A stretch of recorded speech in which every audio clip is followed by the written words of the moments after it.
রিজকান কাসীরা, ওই যাকে দেন সে আবার অনেক কল্যাণের অধিকারী হয়। আল্লাহর বান্দাগণ মনে রেখে দেওয়া দরকার। তাফসীর কারকগণ আরে উল্লেখ করেছেন হিকমত মানে শুধু বুদ্ধি যুক্তি নয় তো, বরং এই হিকমত মানে হলো দ্বীনের জ্ঞান বা ইলম। আল্লাহর বান্দাগণ এবার একটু ভেঙে বলি, কল্যাণের একটি দিক আমি আপনাদের জন্য বর্ণনা করি। একজন হাফেজে কোরআন বলি, একজন আল্লাহ পাকের আলেম বান্দা বলি, একজন মসজিদের ইমামের কথাই যদি বলি, যেমন আমরা আমাদের ভাষায় জানি হুজুরদের পয়সায় অনেক বরকত আছে। কি আছে? হুজুরদের পয়সায় অনেক বরকত আছে। হুজুরদের পয়সায় যদি এত বরকত হয়, চাকরিজীবী লোকগুলো ওই পয়সাটা হুজুরদের দেখ আর এই বরকতের পয়সাটা নেবে? কেউ তো নেয় না। এরপরেও মনে রাখা দরকার আল্লাহ পাক রব্বুল আলামিনের দ্বীনের সঙ্গে যারা সংযুক্ত, দ্বীনের সঙ্গে যারা সম্পৃক্ত, কেউ বা বেতন পায় ৫,০০০, কেউ বা বেতন পায় ৭,০০০, কোন ইমাম সাহেব বেতন পায় ২৫০০, কেউ বা আবার ৩৫০০। এবার একটু মিলিয়ে নেন, ৬০,০০০ টাকার বেতনে একজন ব্যক্তির পিতা মাতা বৃদ্ধাশ্রমে জায়গা পায়, আর ৫,০০০ টাকার বেতনে হুজুরের ৩টে বাচ্চা, তার স্ত্রী, তার পিতা মাতা, আবার ঘরে আবার একটা বোন কখনো সকল থাকে। আল্লাহ পাকের দয়া আর মেহেরবানি, আল্লাহ পাক ওই কল্যাণ তাদের জন্য নসিব করে দেন। সেটি হলো এটাই, ওই ব্যক্তিটা সুন্দর সুন্দর ভাবে, আর আল্লাহ পাকের দয়া আর মেহেরবানি তিনি সুন্দর ভাবে তার জীবন জীবিকা নির্বাহ করতে পারেন। পারে না? পারে না? কথা বলেন। একবার না, বহু এলাকায় গিয়ে দেখেন আজও কেউ বেতন পায় ৩৫০০, কেউ বেতন পায় ৪,০০০, কেউ বেতন পায় ৫,০০০। এরপরেও পিতা মাতা বৃদ্ধাশ্রমে নাই, বরং তার আশ্রমে জায়গা পায়। সুবহানাল্লাহ বলেন। এটা কল্যাণের একটি দিক, এটি কল্যাণের একটি দিক। তাৎক্ষণিক কথাই যদি বলি, আরো উল্লেখযোগ্য মনে রেখে দেওয়া দরকার, কেউ কেউ এমনও বলে সরকারি বেতনে চাকরি করে। সরকারি বেতনভোগী কোন ব্যক্তিকে লক্ষ্য করে দেখি, এক সময় চাকরি করতো খারিজি মাদ্রাসাতে, বেতন ছিল ৫ থেকে ৬,৫০০। কোন একদিন কারোর সঙ্গে সাক্ষাৎ, বক্তব্য এটাই, প্রায় ৫,৫০০ টাকায় চাকরি করতাম, মাসের শেষে একটু হাত টানাটানি হলেও সুন্দরভাবে আমার জীবন চলে যেত, আমাকে ১ টাকাও ঋণ করতে হতো না। কিন্তু ৩০,০০০ টাকা বেতন পায়, ১৫ দিন বাকি থাকতে শেষ হয়ে যায়, মাসের শেষে দোকানে আবার ৬ থেকে ৭,০০০ টাকা ধার হয়। এ বরকত দেওয়া কার? আরেকটু আওয়াজ দিয়ে বলেন কার? আল্লাহর বান্দা বান্দি মনে রাখুন, আল্লাহ পাক রব্বুল আলামিন ওই যে কথাই জানিয়েছেন, ওমাই ইউতাল হিকমাতা ফাকাদ উতিয়া খায়রান কাসীরা। আমার বান্দা বান্দি তোমরা মনে রাখো, আল্লাহ পাক রব্বুল আলামিন জানিয়ে দিলাম, যাকে ইচ্ছা তাকে দ্বীনের জ্ঞান আল্লাহ প্রদান করেন, সর্বোপরি অনেক অধিক কল্যাণের অধিকারী তাকে আল্লাহ বানিয়ে দেন। এরকম ভাবে কল্যাণের কথা বললে আরো কিছু বলা যাবে, তবে ওই কথাটা আর বলবো না। অন্য প্রসঙ্গে আবার একটা কথা বলি, আল্লাহ পাক রব্বুল আলামিনের কোরআন জানিয়েছে, ইয়া আইয়ুহাল্লাযীনা আমানু আতিউল্লাহ ওয়া আতিউর রাসূল ওয়া উলিল আমরি মিনকুম। ঈমান ওয়ালা মানুষ, আতিউল্লাহ, তোমরা আল্লাহ পাকের আনুগত্য করো, আল্লাহ পাকের অনুসরণ আনুগত্যশীল বান্দা হও। ওয়া আতিউর রাসূল, আর রাসূলের আনুগত্যশীল বান্দা তোমরা হয়ে যাও। উলিল আমরি মিনকুম, আর তোমরা হয়ে যাও উলিল আমর। উলিল আমরকে তোমরা অনুসরণ করো। আল্লাহ পাক রব্বুল আলামিনের ওই যে কোরআনের আয়াত, তাফসীর কারককার উল্লেখ করেছেন, একদিকে আল্লাহ পাকের ইতাআত, অপরদিকে মুহাম্মাদুর রাসূলুল্লাহ সাল্লাল্লাহু আলাইহি ওয়াসাল্লামের ইতাআত। নাম্বার 3 জানিয়েছেন উলিল আমর হলো তারাই, যুগের মাটিতে উলিল আমর হলো তারাই, ন্যায়পরায়ণ বাদশা যারা, আল্লাহ পাকের ন্যায়পরায়ণ বান্দা যারা, আল্লাহ পাকের যুগ শ্রেষ্ঠ বান্দা যারা, আদিল বান্দা যারা, ওই ব্যক্তিরা যখন পৃথিবীর মাটিতে থাকবে, যাদের বিচার করবার ক্ষমতা আছে, যারা সুন্দরভাবে মানুষগুলিকে বিচার ব্যবস্থা দিতে পারে, সুন্দরভাবে যারা মানুষকে বিচার ব্যবস্থা রাস্তার পদ্ধতি তৈরি করে দিতে পারে।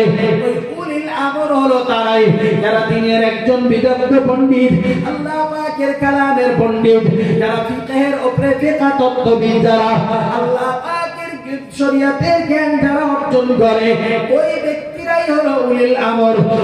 ওই আয়াতের ব্যাখ্যায় আরো লিখেছেন, ও দুনিয়ার মানুষ তোমরা মনে রাখো, আর যখন এই ধরনের বাচ্চাদেরকে পাওয়া যাবে না, এই পরায়ণ বাচ্চা যারা থাকবে না, তখন তোমরা মনে রাখো এই আয়াতের মিকদার হলো, এই আয়াতের তাৎপর্য হলো আলেমদের উপরে, যুগের মাটিতে যারা কোরআনের ব্যাখ্যাকার, যারা নবীর হাদিসের তাফসীরকারী, যারা আল্লাহ পাকের ফিকহীন বান্দা, যারা ফকিহ বান্দা, যারা উলিল আমর ব্যক্তি হলো তারাই। সমাজের মাটিতে যদি আজকে লক্ষ্য করি, তাহলে কোরআন মানুষের মাঝে আছে, আল্লাহ পাকের নবীর হাদিস রয়েছে, কিন্তু মানুষগুলো অনুসরণ করে তাদেরই, যাদের ভিতরে কোরআনের জ্ঞান নাই, যাদের ভিতরে হাদিসের জ্ঞান নাই, জ্ঞানের অভাব যাদের ভিতরে হয়ে পড়েছে, শুধু সুরের তালে আর নাচুনিতে আর নিজের স্বার্থ সিদ্ধি উদ্ধার করতে, ওই মানুষগুলিকে এরা অনুসরণ করে বেড়ায়। বললেন আতিউল্লাহ, আল্লাহ পাকের ইতাআত, ওয়া আতিউর রাসূল, রাসূলের ইতাআত। নাম্বার 3 তে আমার প্রয়োজন ওয়া উলিল আমরি মিনকুম, ওয়া উলিল আমরি মিনকুম, উলিল আমর যারা হবে, অর্থাৎ সেখানে ব্যাখ্যা করেছে ন্যায়পরায়ণ বাদশা যারা হবে, আল্লাহ পাকের আদিল বান্দা যারা হবে, কোরআনের জ্ঞানকে যারা অর্জন করবে, ফিকহ তত্ত্ববিদ যারা হবে, এই উলিল আমর হলো তারাই। সুবহানাল্লাহ বলেন। কিন্তু যারা ওই যুগে বাদশা ন্যায়পরায়ণ ব্যক্তিরা থাকবে না, ওই দায়িত্বটা হবে আলেম বান্দাদের উপরে। সুবহানাল্লাহ। আলেম বান্দা, একজন আলেম হাদিস না জেনে আলেম যেমন হয় না, কোরআন না জেনেও আলেম হয় না। আজকে বহু মানুষ তৈরি হয়েছে, বহু মানুষ সেই কথাগুলো বলতে গেলেই আজকে যুগ সন্ধিক্ষণে সমস্যা। এটাকে তো মনে রাখা দরকার, সমাজের মাটিতে আলেমের দায়িত্ব হলো অতটাই, যেখানে জানানো হয়েছে আল উলামা ওয়ারাসাতুল আম্বিয়া, যে জায়গাতে এই কথাটি জানিয়েছেন আলেমরা হলো নবীদের ওয়ারিস, তাদেরকেই মনে রাখা দরকার। নবীর দায়িত্ব শুধু মেম্বারে বসে খুতবা দেওয়া নয়, নবীর দায়িত্ব শুধু কোরআনুল কারীম তেলাওয়াত করা নয়, নবীর দায়িত্ব শুধু হারাম হালালকে বেছে দেওয়া নয়, বরং যুগের মাটিতে কালের করার গতিতে যে পরিস্থিতিতে উম্মাহ বিভ্রান্তির পথে যাবে, আম্বিয়াদের দায়িত্ব হলো তাদেরকে সতর্ক করা। সুবহানাল্লাহ বলেন। আর একটু মহব্বত করে বলেন সুবহানাল্লাহ। সরওয়ারে কায়নাত মুহাম্মাদুর রাসূলুল্লাহ সাল্লাল্লাহু আলাইহি ওয়াসাল্লাম জীবন যদি উপলব্ধি করি, দেখতে পাওয়া যাবে আল্লাহ পাক নবী মুহাম্মাদুর রাসূলুল্লাহ একদিকে তিনি যেমন নবী, অপরদিকে রাসূলুল্লাহ যেমন যুদ্ধের কমান্ডার। আল্লাহ পাকের নবীর ব্যাপারে হাদিস শরীফে বর্ণিত হয়েছে, আল্লাহ পাকের নবী মানুষকে যখন সতর্ক করতেন, দেখতে পাওয়া যেত ইহমাররাত আইনা, আল্লাহ পাকের নবী মুহাম্মাদুর রাসূলুল্লাহ সাল্লাল্লাহু আলাইহি ওয়াসাল্লাম চোখ দুটি লাল হয়ে যেত, ওয়াস্তাদা গদাবহু, তার রাগটা আরো বেড়ে যেত, ওয়া আলা সাউতু মুহাম্মাদুর রাসূলুল্লাহ সাল্লাল্লাহু আলাইহি ওয়াসাল্লাম আওয়াজটা আরো চড়ে যেত। তাহলে নবী যখন মানুষদিগকে সতর্ক করতেন, একদিকে নবীর চেহারা রক্তিমাক ধারণ করত, চোখগুলি যেমন লাল হয়ে যেত, গরম দেখতে পাওয়া যেত। আল্লাহ পাকের নবীর প্রিয় সাহাবীরা জানিয়েছেন রাসূলুল্লাহর আওয়াজ যেমন চড়ে যেত, রাগটাও তেমন বেড়ে যেত।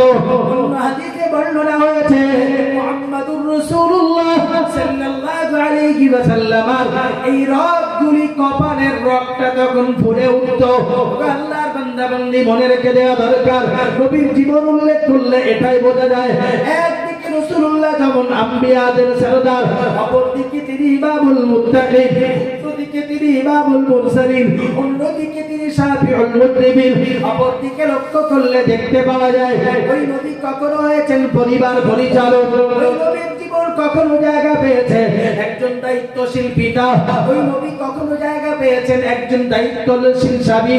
মুহাম্মাদুর রাসূলুল্লাহ সাল্লাল্লাহু আলাইহি ওয়াসাল্লাম কখনো পাওয়া গেছে দেশের পরিচালকের ব্যবস্থাপনায় সর্বোৎকৃষ্ট হলেন মুহাম্মাদুর রাসূলুল্লাহ। আবার রাসূলুল্লাহকে কখনো দেখতে পাওয়া গেছে বদর প্রান্তরে বলি, ওদের ময়দানে বলি, খায়বার প্রান্তরে বলি, রাসূলুল্লাহকে লক্ষ্য করে দেখতে পাওয়া গেছে। সর্বোপরি হুনাইনের যুদ্ধে দাঁড়িয়ে রাসূলুল্লাহ কমান্ডার ইন চিফ ছিলেন, দাঁড়িয়ে আছেন যুদ্ধের ময়দানে। আল্লাহ পাকের নবী মুহাম্মাদুর রাসূলুল্লাহ সাল্লাল্লাহু আলাইহি ওয়াসাল্লাম যুদ্ধের ময়দানে যুদ্ধ করা অবস্থাতে সবাই কাফেররা প্রবলভাবে অত্যাচার চালিয়েছে। তাদের ভিতরে এটাই তৈরি হয়েছে, শত্রুদের সৈন্য সংখ্যা হলো 4000 আর মুসলমানদের সৈন্য সংখ্যা হলো 12000। কয় হাজার বলেছি? একদিকে 4, অপর দিকে 12000। এখন অন্য দিনে যুদ্ধ হয়েছে, মুসলমান হয়েছে 313 আর কাফেররা হয়েছে 1000। আবার বদরে দেখে, ওহদে দেখা গেছে ওরা 3000 তো মুসলমান 1000। বুঝতেছেন কথা?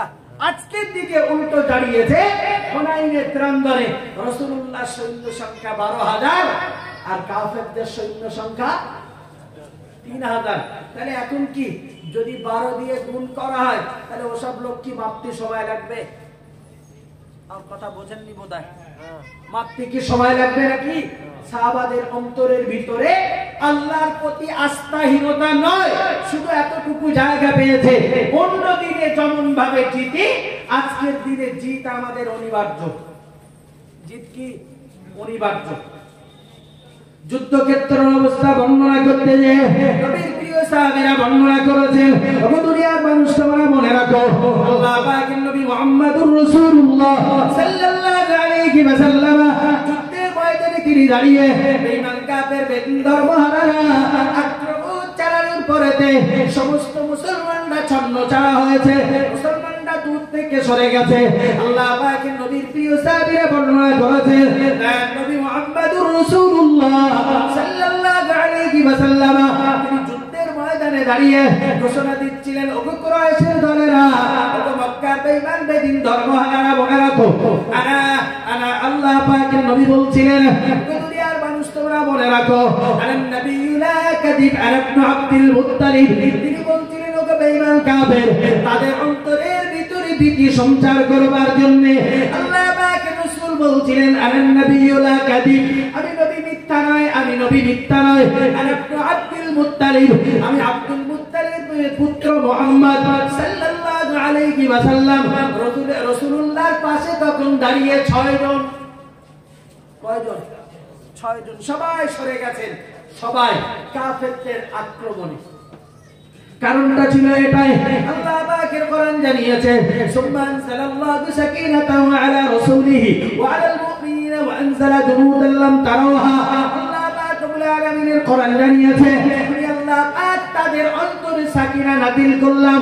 তার মানে হলো এটাই বুঝিয়েছেন, ওগো মুসলমান তোমরা মনে রাখো, ওগো মুসলমান তোমরা যারা আল্লাহ পাকের বান্দা ইবাদুল্লাহ মানুষ হিসেবে তোমরা মনে রাখো, তোমাদের জয় কখনো দলে বলে না হতো, তোমাদের সৈন্য সমুদ্রে টাকা পয়সা তোমাদের অনেক কিছুতে তোমাদের লোক লস্করে জয় নয়, বরং জয় হলো আল্লাহ পাকের কুদরতি কবজায়। একবার মুহাব্বত করে বলুন সুবহানাল্লাহ। আমার বলবার বিষয়বস্তু হলো এটাই, মুহাম্মাদুর রাসূলুল্লাহ সাল্লাল্লাহু আলাইহি ওয়াসাল্লাম ওই যুদ্ধের ময়দানে চিফ এন্ড জাজ, তিনি চিফ সেজেছেন, চিফ যুদ্ধের তিনি হেড কমান্ডার সেজেছেন। ওই রাসূলুল্লাহ কখনো আবার দেখতে পাওয়া গেছে সাহাবাদের সঙ্গে কর্মী সেজেছেন। ওই রাসূলুল্লাহ সাহাবাদের সঙ্গে আবার কখনো যে কোনো কাজের আঞ্জাম দিয়েছেন।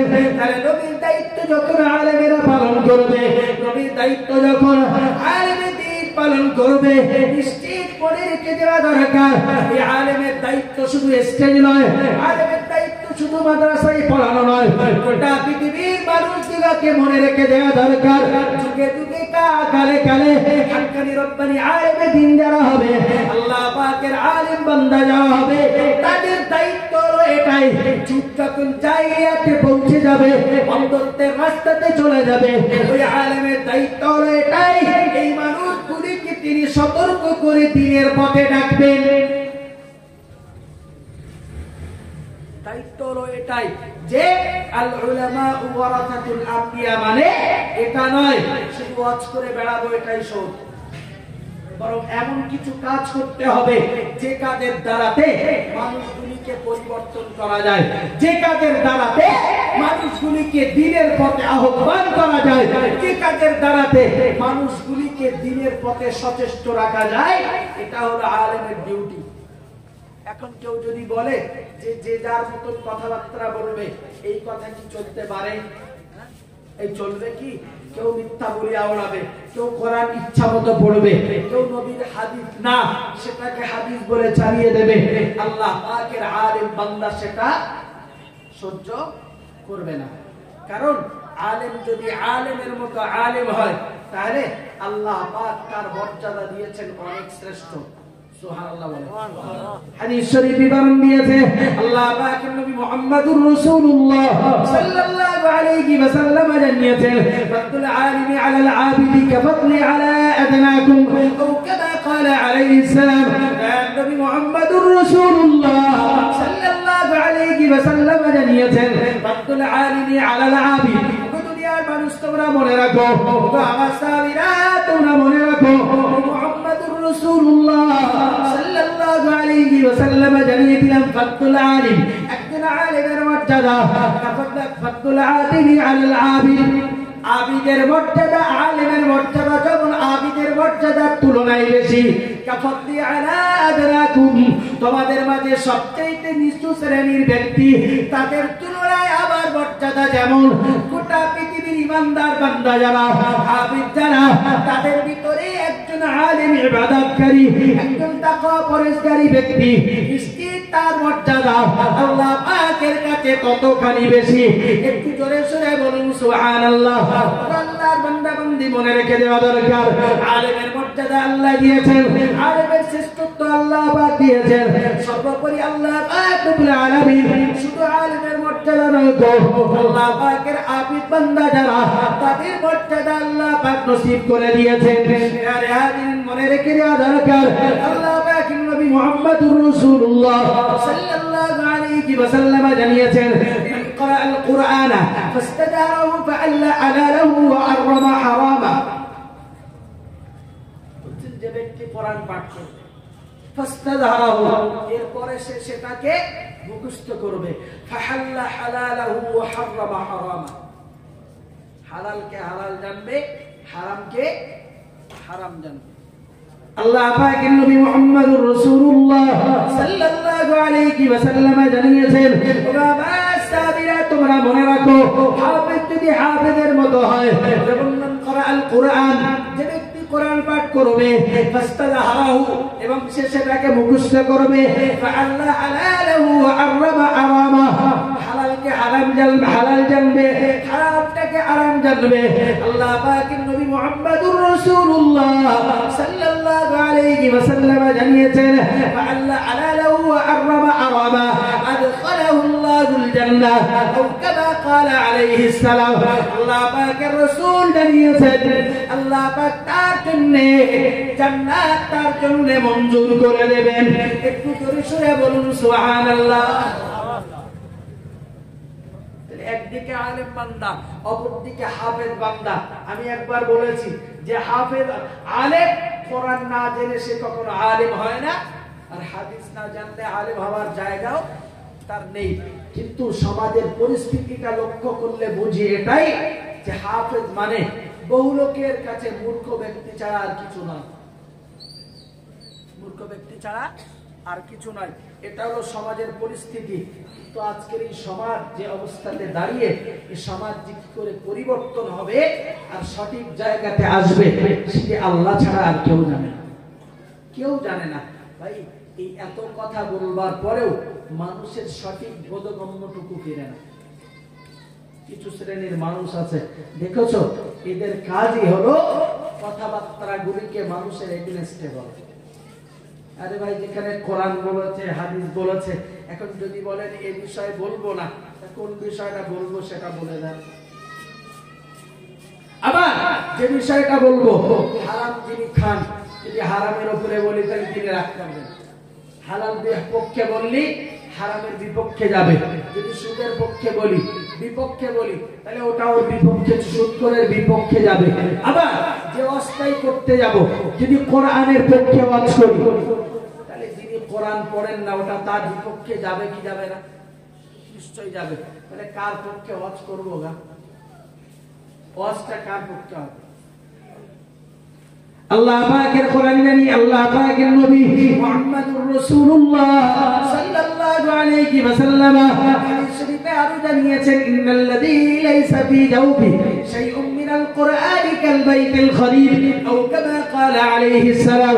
আল্লাহ পাকের নবী মুহাম্মদুর রাসূলুল্লাহ সাল্লাল্লাহু আলাইহি ওয়াসাল্লাম জানিয়েছেন, ইন্নাল্লাযী লাইসা ফী জাওফি, এর ভিতরে নাই তো শাইউম মিনাল কুরআন, কোরআনের কিছু অংশ যার ভিতরে নাই, কোরআনের কিছু অংশ যার ভিতরে জায়গা পায়নি, সেই ব্যক্তির কথা উল্লেখ করতে জানিয়েছেন, ইন্নাল্লাযী লাইসা ফী জাওফিহি শাইউম মিনাল কুরআন, এর ভিতরে, যে সিনার ভিতরে, যে পেটের ভিতরে আল্লাহ পাকের কোরআনের কিছু অংশ নাই গো, কাল বাইতুল খরিব।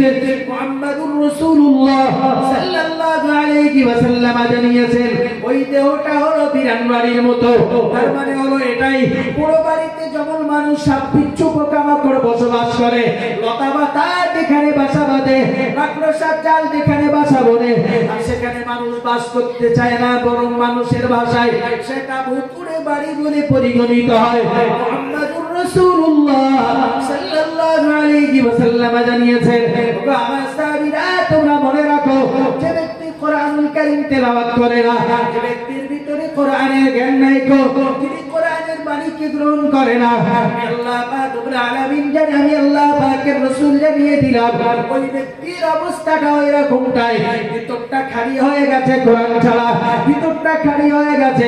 আল্লাহ পাকের রাসূল জানিয়েছেন, তার ভিতরটা খালি হয়েছে কোরআন ব্যতীত, অন্ধকার ভিতরে আচ্ছন্ন হয়েছে, পাপ পঙ্কিলতা তার জীবনে বাসা বেঁধেছে।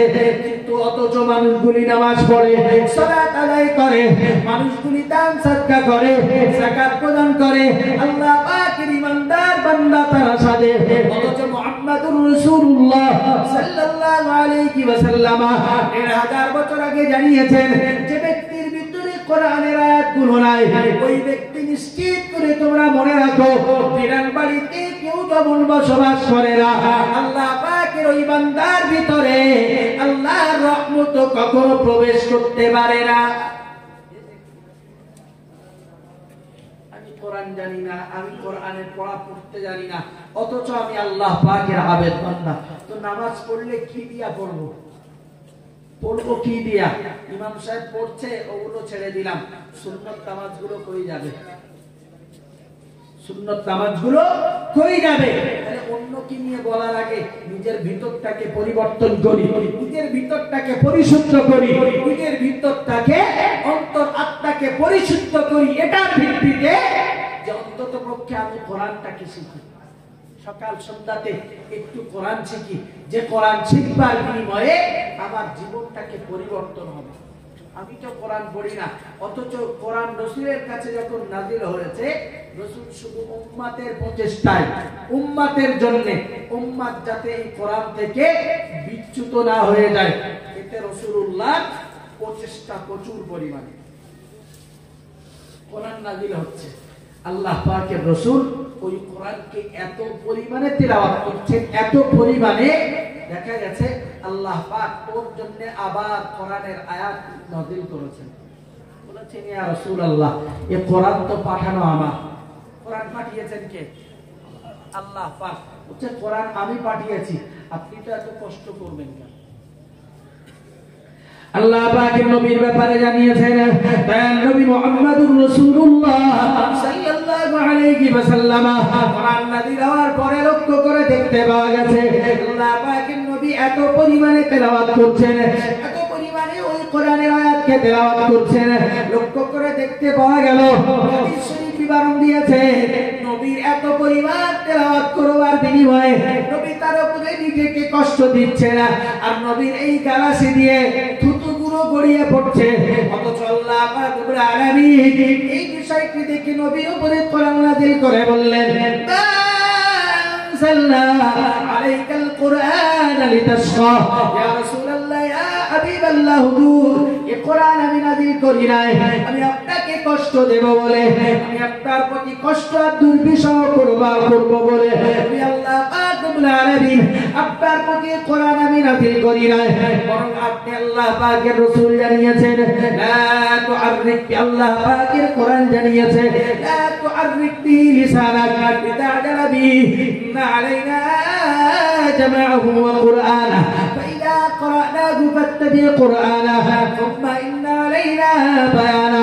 আল্লাহ পাক রব্বুল আলামিনের কোরআন নবীকে লক্ষ্য করে জানিয়েছেন, ওগো নবী আপনি মনে রেখে দিন আমি আল্লাহ পাক রব্বুল আলামিন জানিয়ে দিলাম লা তুআররিক বি লিসানাকা, আপনি আপনার জিহ্বাটাকে অত নাড়াচাড়া করবেন না, আপনার জিহ্বাটাকে অত কষ্ট দেবেন না, আমি আল্লাহ পাক রব্বুল আলামিন আপনার জন্য জানিয়ে দিলাম লা তুআররিক বি লিসানাকা লিতা'জালা বি, আপনি কোরআনটাকে পড়বার জন্য অত দ্রুত করবেন না, অত কষ্টসাধ্য ব্যাপার মনে করবেন না। ইন্না আলাইনা জামাউ ওয়া কুরআনা ইয়া রাসূলুল্লাহ ইয়া হাবিবাল্লাহ হুজুর এই কোরআন আমি আল্লাহ নাযিল করেছি আর এটি আপনার ভিতরে আমি আল্লাহ পাক নিজেই জমাবদ্ধ করে রাখবো। একটু জোরে সরে বলুন সুবহানাল্লাহ। বললেন আপনি এত করছেন কেন? যাতে কোরআন না ভুলে যান, যাতে কোরআন আপনার ভিতর থেকে দূরীভূত না হয়, এইজন্য নবীর উদ্দেশ্য হলো এটাই যে কোরআন আল্লাহ নাযিল করেছে, আরে কোরআন যদি আমার সিনার ভিতর থেকে দূরীভূত হয়, আরে ওরা যত উম্মত রয়েছে তাদের ভিতরে এই উম্মতগুলি ভুল বার্তা তাদের কাছে পৌঁছাবে। কারণ হাদিস শরীফ বিবরণ দিয়েছে আল্লাহ পাকের নবী মুহাম্মদুর রাসূলুল্লাহ সাল্লাল্লাহু আলাইহি ওয়াসাল্লাম সাহাবীদেরকে লক্ষ্য করে জানিয়েছেন, যখন কোরআন নাযিলের পিরিয়ড তাদেরকে লক্ষ্য করে জানিয়েছেন عني ولو كتب عني غير القرآن। আল্লাহ পাকের নবী মুহাম্মদুর রাসূলুল্লাহ সাল্লাল্লাহু আলাইহি ওয়াসাল্লাম সাহাবাদেরকে লক্ষ্য করে জানিয়েছেন, বাবা সাহাবীরা এটা কোরআন নাযিলের পিরিয়ড, এটা কোরআনের দৌর, এখন আল্লাহ পাকের কোরআন নাযিল হচ্ছে, লা তাকতুবু আন্নি, আর তোমরা আমার পক্ষ থেকে কিছু লিখবে না, ওয়ালাউ কাতাবা আন্নি গায়রাল কুরআন, যদি আমার পক্ষ থেকে তোমাদেরকে কিছু লিখতে হয়, আমার পক্ষ থেকে কোনো কিছু তোমাদেরকে যদি লিখতে হয়, তবে কোরআন ছাড়া তোমরা কিছুই লিখো না, আর যদি তোমরা লিখে থাকো ফালিয়ামহাহু, সেটাকে তোমরা মুছে দাও। আমি বক্তব্য এটাই, এ কোরআন আল্লাহ পাকের কালাম আর আমার মুখনিসৃত বাণী দুটো যদি খলত মলত হয়ে যায়, একসঙ্গে সেটা যদি অ্যাটাচ হয়ে যায়, আর কিয়ামত পর্যন্ত যত আনেওয়ালা উম্মত আসবে, যত উম্মত পৃথিবীর মাটিতে আসবে, ওই কোরআনটা তাদের কাছে ভুল বার্তা পৌঁছাবে। আল্লাহ পাকের নবী এই সতর্কতা অবলম্বন করতে যে একাধারে তাদেরকে নিষেধ করলেন, হাদিস তোমরা লিখবে না যতদিন পর্যন্ত আল্লাহ পাকের কালাম নাযিল হওয়া বন্ধ না হয়, ততদিন আমার পক্ষ থেকে কোরআন হাদিস তোমরা লিখবে না। একটু জোরে সরে বলুন সুবহানাল্লাহ। একদিকে রাসূলুল্লাহ এই কোরআনটাকে সংরক্ষণ করবার জন্য, এই কোরআনটাকে নিজেদের জন্য, উম্মতের জন্য, উম্মতের জন্য রাখবার জন্য আল্লাহ পাক রব্বুল আলামিনের নবী তিনি এত প্রচেষ্টা করেছেন পড়বার মাধ্যমে, সংরক্ষণের মাধ্যমে। আর আজকের এই যুগে এসে যদি কোরআন ছাড়া আমি আমার জীবনটাকে পরিশুদ্ধ করতে চাই, কোরআন ছাড়া আমি আমার জীবনে ইমানদার সাজতে চাই, কোরআন ছাড়া আমি যদি আল্লাহ পাকের বান্দা সাজতে চাই, একটু অন্তর দিয়ে ভেবে কি বলবেন, এটা কি কখনো পসিবল হতে পারে? কয়টা মানুষ আছে বেটাকে কোরআন পড়তে দিয়েছে অথচ নিজে পড়তে পারে না? এই মানুষের সংখ্যা কম না বেশি? জোর করে বলেন। আমি যেন দেখতেছি আপনারা বিরাট একটা চুপচাপ, এত চুপচাপ হলে আমার অস্বস্তি ভালো লাগে না। আমি শুধু মুরব্বী মানুষ বলে কারোর গাটা দেই, আমি বলো বিরাট গাটা দল, একদম যেন চুপচাপ। আপনাদের কি কোনো অস্বস্তি হচ্ছে? আমি যেন দেখতেছি সেই প্রথম বিরাট একটা চুপচাপ, আমি কিচ্ছু বলিনি, কারণ যা দেখছি অধিকাংশ আমি তাকে হেঁটোর বয়স পাইনি। কি পাইনি? হেঁটোর বয়স। তো বেকার বগাদিবি বেয়াদবি হয় কিনা আমি সেই মনে হচ্ছে শেষে একবার বলেই যাবো, আমার আওয়াজ শুনেছেন হয়তো, কিন্তু বিরাট চুপচাপ।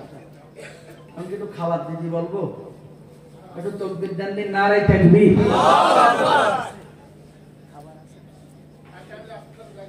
নারে তাকবীর। সিলসিলায়ে মুজাদ্দিদুজ জামান, সিলসিলায়ে মুজাদ্দিদুজ জামান, কাটারাতি মাদ্রাসার মহান মিসালে সাওয়া, নারে তাকবীর। এতক্ষণ আমি যা করেছি তাহলে কোথায় যে করেছি তাহলে আমি জানি, এসব কি জেনে শুনতো আওয়াজ নাকি বলেন? তাকবীরের এত জোর, কিন্তু সুবহানাল্লাহ জোর বিরাট কম। মাইক ম্যান ভাই কে বলেন? আপনি মাইক ম্যান? আমি অনেকক্ষণ আগে বলেছি একটু জোর দিই, কিন্তু কোনো মতে আমি লাইন করতে পারছি না, এত কষ্ট হচ্ছে গলায় কাছে করার পরে। হ্যাঁ না, সিস্টেম আছে, জোর দেওয়ার সিস্টেম আছে, সেই সিস্টেমে দিলে কানেও লাগবে না আর অত শুনতেও ভালো লাগবে। যাই হোক, আমি প্রতিষ্ঠানের সবার জন্য কিচ্ছু বলিনি, তবে আমার খুব কষ্ট হয়েছে আজকে। আমি যতটা কোরআন হাদিস পড়েছি এর চাইতে অল্প পড়লে এর আমার 2-10টা হয়ে যাবে, তো সেটা মন খুলে পড়েছি, কিন্তু কষ্ট হয়েছে খুব। সম্মানীয় হাজিরিন, আমি কোন কথাটা বলতে বলতে ছেড়েছি ভুলিনি, সেটা হলো এই যে আল্লাহ পাকের নবীর এত প্রচেষ্টা কোরআনের ব্যাপারে, এত প্রচেষ্টা যে যাতে কোরআনটাকে সংরক্ষণ হয়। সর্বোপরি আল্লাহ পাকের নবী যখন ইন্তেকাল করছেন, উম্মতের দায়ভার আর কোরআনের দায়ভার কে নেবে, এটা আল্লাহ পাকের রাসূলের কোশ্চেন যে কোরআনের দায়ভার কে নেবে, কোরআনের দায়ভার।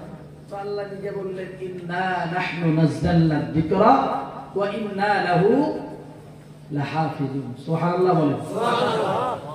খানিকটা হয়েছে, সামনে পিছনে মিলিয়ে সবাই বলেন সুবহানাল্লাহ। এখনো হয়নি, সামনের লোকগুলো একটু চুপ করেন, কথা বলবেন না। এই সবুজ কুটি থেকে পিছনের লোকগুলো বলেন সুবহানাল্লাহ। আচ্ছা, এর থেকে জোর বেশি হয়েছে না কম হয়েছে? সবাই মিলে আল্লাহ পাকের সুবহান নাম, জাত পবিত্র, একটু বলেন সুবহানাল্লাহ। সেই সন্ধ্যা থেকে এই পর্যন্ত এইবার একটু আওয়াজটা হয়েছে। আল্লাহ সকলকে কবুল করেন, বলুন আমিন। আর একটু মহব্বত করে বলেন আমিন।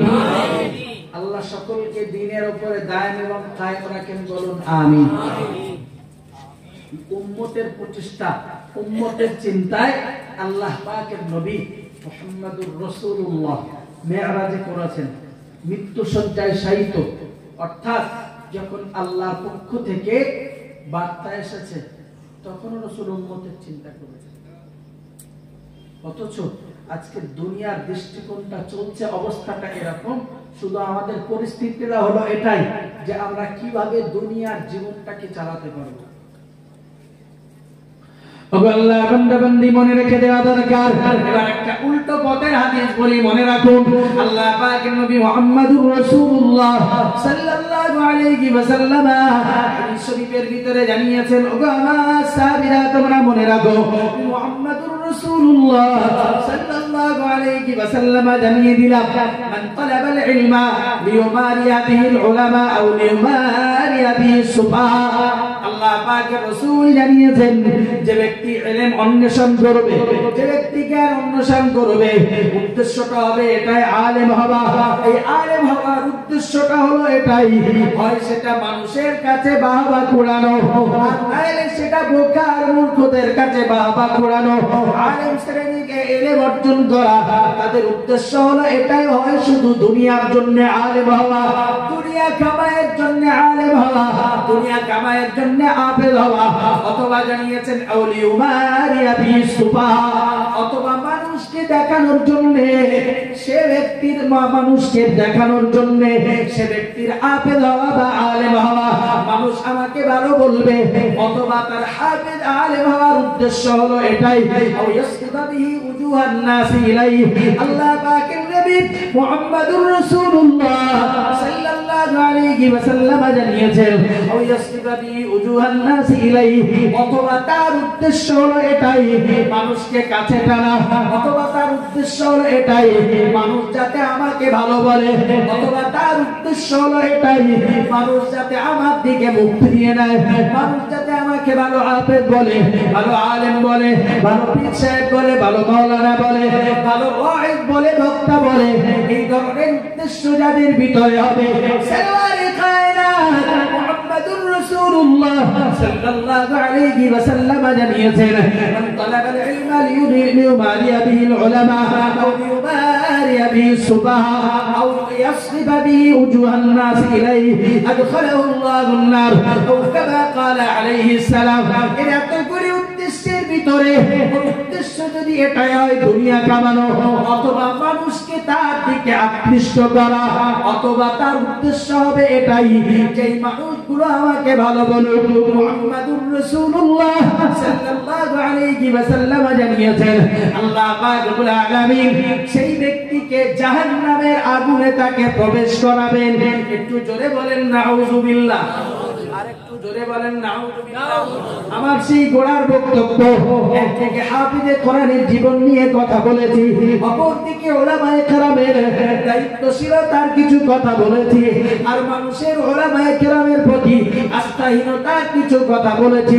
সর্বশেষ এই হাদিসটি মনে রেখে দেওয়া দরকার, যদি আমার উদ্দেশ্য এটাই হয় কিয়ামতের ময়দানে আল্লাহ পাকের বিচারে আমি আসামির কাঠগড়ায় যেমন দাঁড়াবো, সর্বোপরি আল্লাহ পাকের বিচারে আমার বিচারটা আরো কঠিন হবে। আল্লাহর বান্দা বান্দি, আমি বক্তৃতা ছাড়বো, আমি বক্তৃতা ছাড়ছি, আপনাদের কাছে বক্তব্য হলো এই জায়গাটায় ইবাদত বলি, কি দান সদকা বলি, কি ছেলেকে হাফেজ করানো বলি, নিজে কোরআন শেখা বলি, অথবা হাদিস জানা বলি, বক্তৃতা আমি মনে করব না, বা আমি আমার নিজের জীবনটাকে এই পথে দাঁড় করাবো না যে পথে দাঁড় করালে আমার জন্য জাহান্নামের রাস্তা তৈরি হয়, বরং নিজের জীবনটাকে দাঁড় করাবো ওই রাস্তায়, যে রাস্তায় দাঁড় করালে আল্লাহ পাকের সন্তুষ্টি আমার জন্য মঞ্জুর হয়। তবে ইমানদার সাধারণ মানুষ, আলেম মাওলানা মোল্লা মুফতি ইমাম পীর মুয়াজ্জিন পীর আর পীরজাদা মাশায়েখ বলি, গওস কুতুব বলি, সবার জন্য সফলতার রাস্তা তৈরি হবে। আল্লাহ কবুল করুন, বলুন আমিন। আরেকটু জোরে বলেন আমিন। That's enough. এ পর্যন্ত আমার বক্তব্য। পরবর্তী উলামা নাকুরি বাঙ্গাল আঞ্জুমানে ওয়াইদিনের বিশিষ্ট সদস্য, তরুণীপুর মাদ্রাসার ডিরেক্টর বা বালতি মাদ্রাসার ভারপ্রাপ্ত পরিচালক হযরত মাওলানা আব্দুল মুহিত সাহেব ভাই বন্ধুবার তিনি এসেছেন, বক্তব্য রাখবেন। আমার বক্তব্য একটা কথা, দ্বীনের জ্ঞান অর্জন করলে জীবন পরিবর্তন, আর অর্জন না হলে এতটুকু মনে রাখুন, জ্ঞান অর্জন হবে কিন্তু পশুত্বের আচরণ ভিতরে রয়ে যাবে। আল্লাহ আমাদের সকলকে হেফাজত করুন, বলুন আমিন। ওয়ালিয়া সুন্নাতুল জামাআত সম্পর্কে আপনারা অবগত আছেন, বাকি কথা শুনতে পাবে। একটা দাওয়াত শুধু আপনাদেরকে দিই, আগামী পয়লা, দোসরা, তেসরা ফাল্গুন, বুধ, বৃহস্পতি, শুক্র, অজানা কারণ নাই, এরপরেও বলছি জামিয়া রহমানিয়া বাৎসরিক ইসারের সওয়াব আপনাদের সকলকে দাওয়াত দিচ্ছি আল্লাহর রাস্তায়, যে যেদিনে পারবেন একটু শরীক হবেন। আল্লাহ সকলকে কবুল করুন, বলুন আমিন। ওয়া আখির দাওয়ানা আলহামদুলিল্লাহি রাব্বিল আলামিন। মুহাব্বতে উচ্চারণে দরুদ শরীফ। আল্লাহুম্মা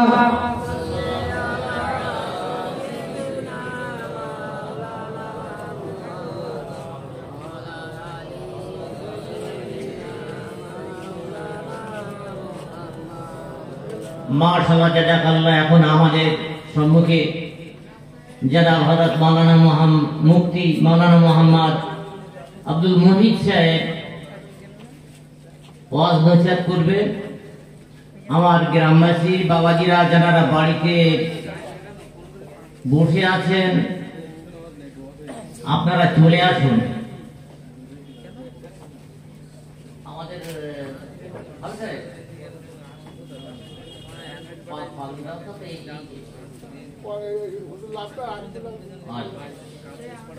আপনারা চলে আসুন।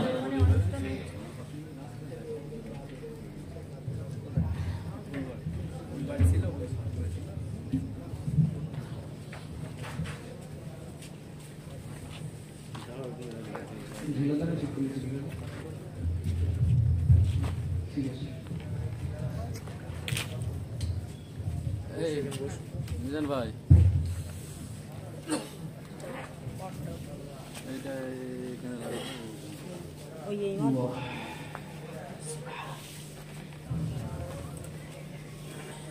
السلام عليكم ورحمة الله وبركاته.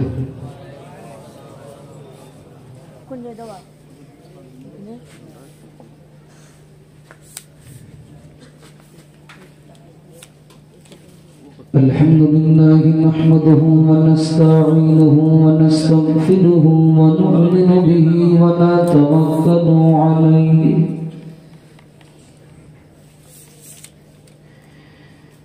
ونعوذ بالله من شرور أنفسنا ومن سيئات أعمالنا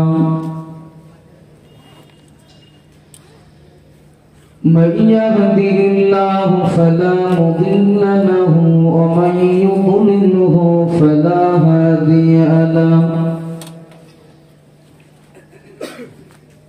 وأشهد أن لا إله إلا الله وحده لا شريك له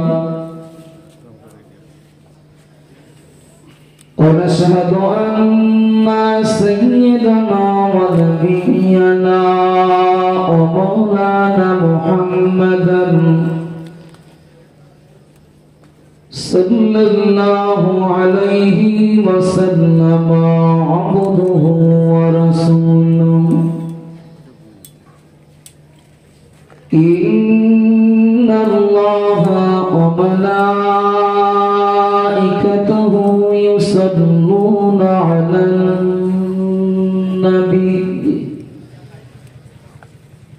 يا أيها الذين آمنوا صلوا عليه وسلموا تسليما اللهم صل على سيدنا مولانا محمد وعلى آله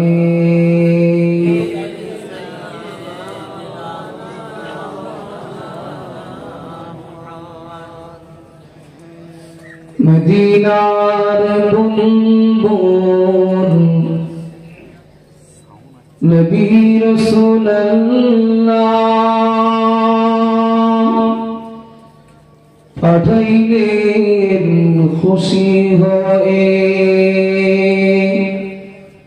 খোদা মাবুদ আল্লাহ আল্লাহুম্মা সাল্লি আলা সাইয়্যিদিনা মাওলানা মুহাম্মদ ওয়া আলা আলি سيدنا مولانا محمد أما بعد أعوذ بالله من الشيطان الرجيم بسم الله الرحمن الرحيم والذين أوتوا العلم درجات قال النبي صلى الله عليه وسلم العلماء ورثة الأنبياء أو كما قال عليه السلام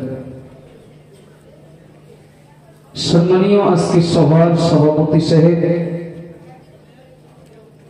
আমন্ত্রিত ওলামায়ে কেরাম বিশেষ করে এত সময় ধরে আলোচনা করছিলেন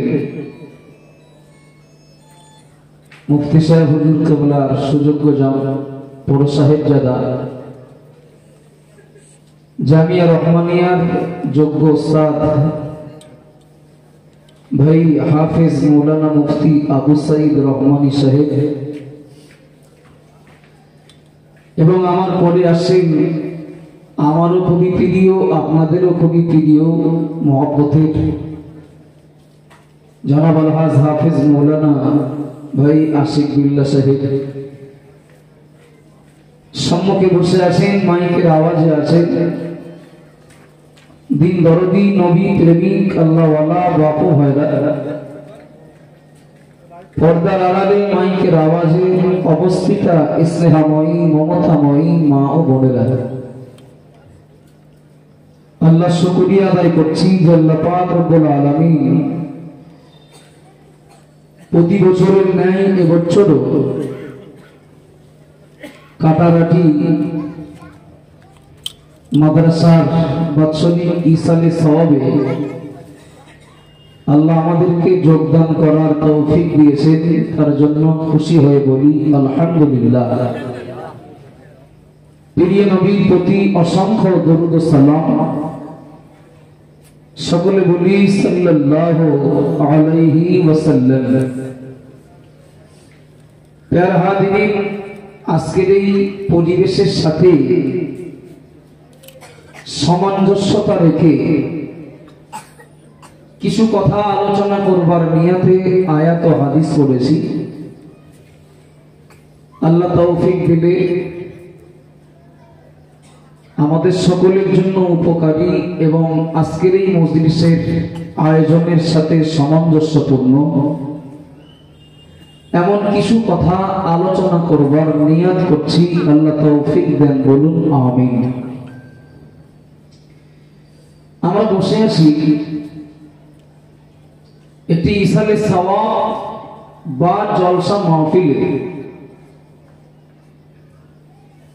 তবে এই জলসাটি, এই ইসালে সওয়াবটি গ্রামের কোন সাধারণ সভা, সাধারণ জলসা মাহফিলের মতো নয়। আমাদের পাশে আমরা দেখতে পাচ্ছি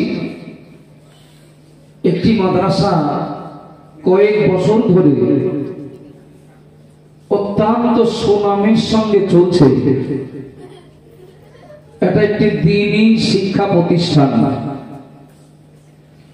দেশে যত শিক্ষা প্রতিষ্ঠান আছে, প্রাইমারি স্কুল বলি, কেজি স্কুল বলি, শিশু শিক্ষা নিকেতন বলি, মাধ্যমিক, উচ্চ মাধ্যমিক, কলেজ, ইউনিভার্সিটি ক্যাটাগরির কোন শিক্ষা প্রতিষ্ঠান বলি, সব শিক্ষা প্রতিষ্ঠানগুলো গুরুত্বের এবং সব রকম শিক্ষা অর্জনের প্রয়োজন আছে না নেই? একটু কথা বলেন বাবা। কোন হুজুর বলেছেন বাংলা পড়া যাবে না, ইংরেজি শেখা যাবে না, কম্পিউটার শেখা যাবে না, বিজ্ঞান পড়া যাবে না? বলেননি। সব শিক্ষা অর্জন প্রয়োজনে। কম্পিউটার শিখতে হবে, ফেসবুকও চালাতে হবে, তবে কারোর পিছনে কাটিয়ে দেওয়ার উদ্দেশ্য হলেই হবে না। জ্ঞান অর্জনের জন্য, আমার জ্ঞানের ক্ষুধা নিবারণের জন্য আমি যে কোনো শিক্ষা প্রতিষ্ঠানে, যে কোনো ধর্ম অবলম্বী মাস্টারের কাছে আমি শিক্ষা অর্জন করতে পারি। তবে মহান আল্লাহ পাক রব্বুল আলামিন বললেন, ওয়াল্লাযীনা উতুল ইলমা দারাজাত, তারাই সবথেকে বেশি সম্মানিত যারা ইলম শিক্ষা করেছে। সুবহানাল্লাহ বলেন। আমাদের কাছে মাস্টার মশাই যারা, ডাক্তার যারা, উকিল যারা, পাইলট যারা, ইঞ্জিনিয়ার যারা, এরা কি আমাদের কাছে অবহেলা পাত্র? কখনো না। বরং আমি বলি এটা আমার ভুল হতে পারে। মুসলিম ঘরের কেউ হাফেজ হওয়া, মাওলানা হওয়া, এটা যতটা না আমাদের কাছে গর্বের বিষয়, আমাদের ঘর থেকে কেউ যদি ইঞ্জিনিয়ার হয়, পাইলট হয়, আমি বলবো এটা জাতির জন্য অনেক গর্বের কথা। ঠিক বলছি না ভুল বলছি? চলেন, অন্যান্য শিক্ষার্থী যারা, অন্যান্য শিক্ষা অর্জন করেছেন যারা, তারাও বেইজ্জতির পাত্র নন, তারাও সম্মানের। তবে মহান আল্লাহ বলেছেন, যারা দ্বীন শিক্ষা অর্জন করেছেন, কোরআন ও হাদিসের জ্ঞান যারা অর্জন করেছেন, তারাই সব থেকে বেশি সম্মানিত। আল উলামা ওয়ারাসাতুল আমবিয়া। আর যারা দ্বীন শিক্ষা অর্জন করেন, কোরআন হাদিসের জ্ঞান অর্জন করেন, এদেরকে নবী বলেছেন ওরা আমার ওয়ারিস, ওরা আমার উত্তরসূরি। আর একবার বলবেন না সুবহানাল্লাহ।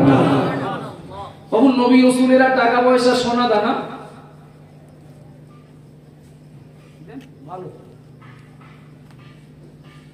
নবী রাসূলেরা টাকা পয়সা সোনা দানা হিরে মণি মুক্তা রেখে যাননি, যান না।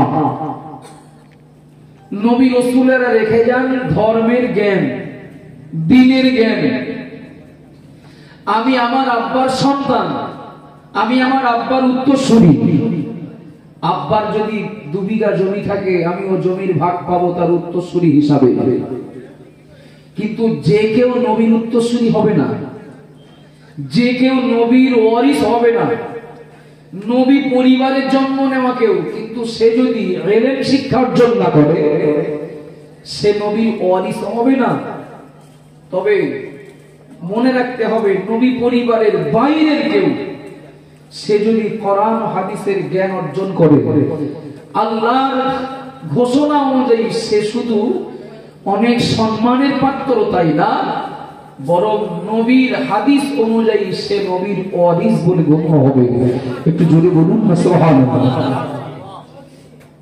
নবী ইন্তেকাল করলেন, নবী ইন্তেকাল করলেন, নবীর একেবারে ছায়া সঙ্গী যে সাহাবা ছিলেন, নাম তার হযরত আবু বকর সিদ্দিক রাদিয়াল্লাহু আনহু।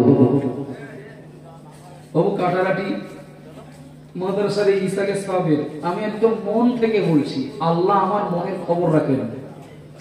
এখানকার সামগ্রিক পরিবেশ, মজলিসে উপস্থিতি, শ্রোতাদের আদব, মাদ্রাসার ছাত্র শিক্ষকদের আদর্শ আমার মনে প্রাণে আমার খুব ভালো লাগে।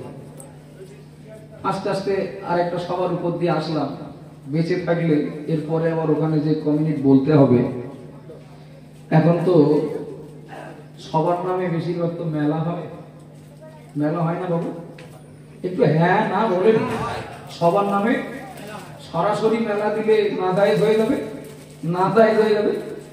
তো দে একটা হুজুরকে একটা প্যান্ডেল করে 2টো মাইক খাটিয়ে দে, শ্রোতা ফাঁক না থাক, ওদিকে বক্তি লাগুক, অন্তত মেলাটা দায় হবে। এটা হলো ইসলামিক মেলা। তো আমার খুব ভালো লাগে আপনাদের উপস্থিতি। এই যে একেবারে নীরব নিস্তব্ধ ভাবে চাতক পাখির ন্যায় যে বক্তাই বক্তব্য রাখেন, তার মুখের দিকে তাকিয়ে 2টো কথা শোনা ভালো লাগে। আপনাদের একটু চা দিচ্ছেন, চাটা নেন, যিনি দেবেন কথা বলবেন না, যিনি নেবেন কথা বলবেন না, আর কানটা একটু কথার দিকে রাখুন। আম্মা জান হযরত ফাতেমা রাদিয়াল্লাহু আনহা প্রিয় নবীর ইন্তেকালের পরে চলে গেলেন হযরত আবু বকর সিদ্দিক রাদিয়াল্লাহু আনহুর কাছে। ওগো নবী সাহেব আবু বকর, আপনি তো আমার আব্বার একেবারে ছায়া সঙ্গী। আমার আব্বার কোথায় কি সম্পদ আছে, আমার আব্বার কোথায় কি টাকা পয়সা আছে, কোথায় কি আব্বার রেখে যাওয়া বিষয় সম্পত্তি রয়েছে। ওগো নবী সাহেব আবু বকর, আপনি সব থেকে বেশি ভালো জানবেন, বেশি ভালো খবর রাখবেন। আপনি বলুন আমার আব্বার রেখে যাওয়া সম্পত্তি কি আছে, এবং আমি তার মেয়ে হিসাবে আপনি আমার ভাগের ভাগটা দিয়ে দেন।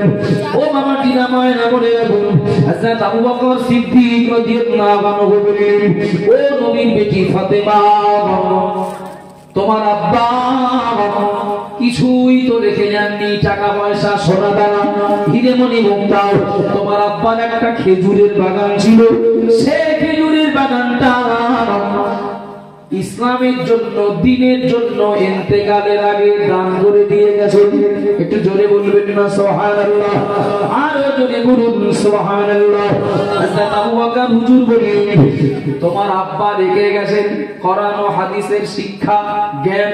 যদি ভাগ নিতে চাও তাহলে কোরআন হাদিসের জ্ঞান অর্জন করো, তোমার ভাগের ভাগ সম্পদ পেয়ে যাবে। সুবহানাল্লাহ বলবেন না? সুবহানাল্লাহ। আরেকটু বলি, হযরত আবু হুরায়রা রাদিয়াল্লাহু আনহু দেখলেন মসজিদে নববীতে নবী সাহাবাদের নিয়ে দ্বীনের আলোচনা করছেন। মসজিদ নববী। তিনি এক মুহূর্তের জন্য মসজিদ নববী থেকে বাইরে বার হলেন, চলে গেলেন মদিনার বাজারে। মদিনার বাজারে খুব মনোযোগ দেন, পরের কথাগুলো আরো গুরুত্ব পাবে আপনাদের কাছে আমার আশা। মদিনার বাজারে যে দোকানদার, খরিদ্দার, পথচারী সবাইকে বললেন যে আপনারা এখানে কেনাকাটায় ব্যস্ত, আর নবী সব থেকে তার মূল্যবান সম্পদ মসজিদে নববীতে বিতরণ করছেন। একটু যদি বলুন, নবী তার সব থেকে মূল্যবান সম্পদ মসজিদে নববীতে বিতরণ করছেন, তো আপনারা এখানে কেনা বেচাই পথ চলায় ব্যস্ত।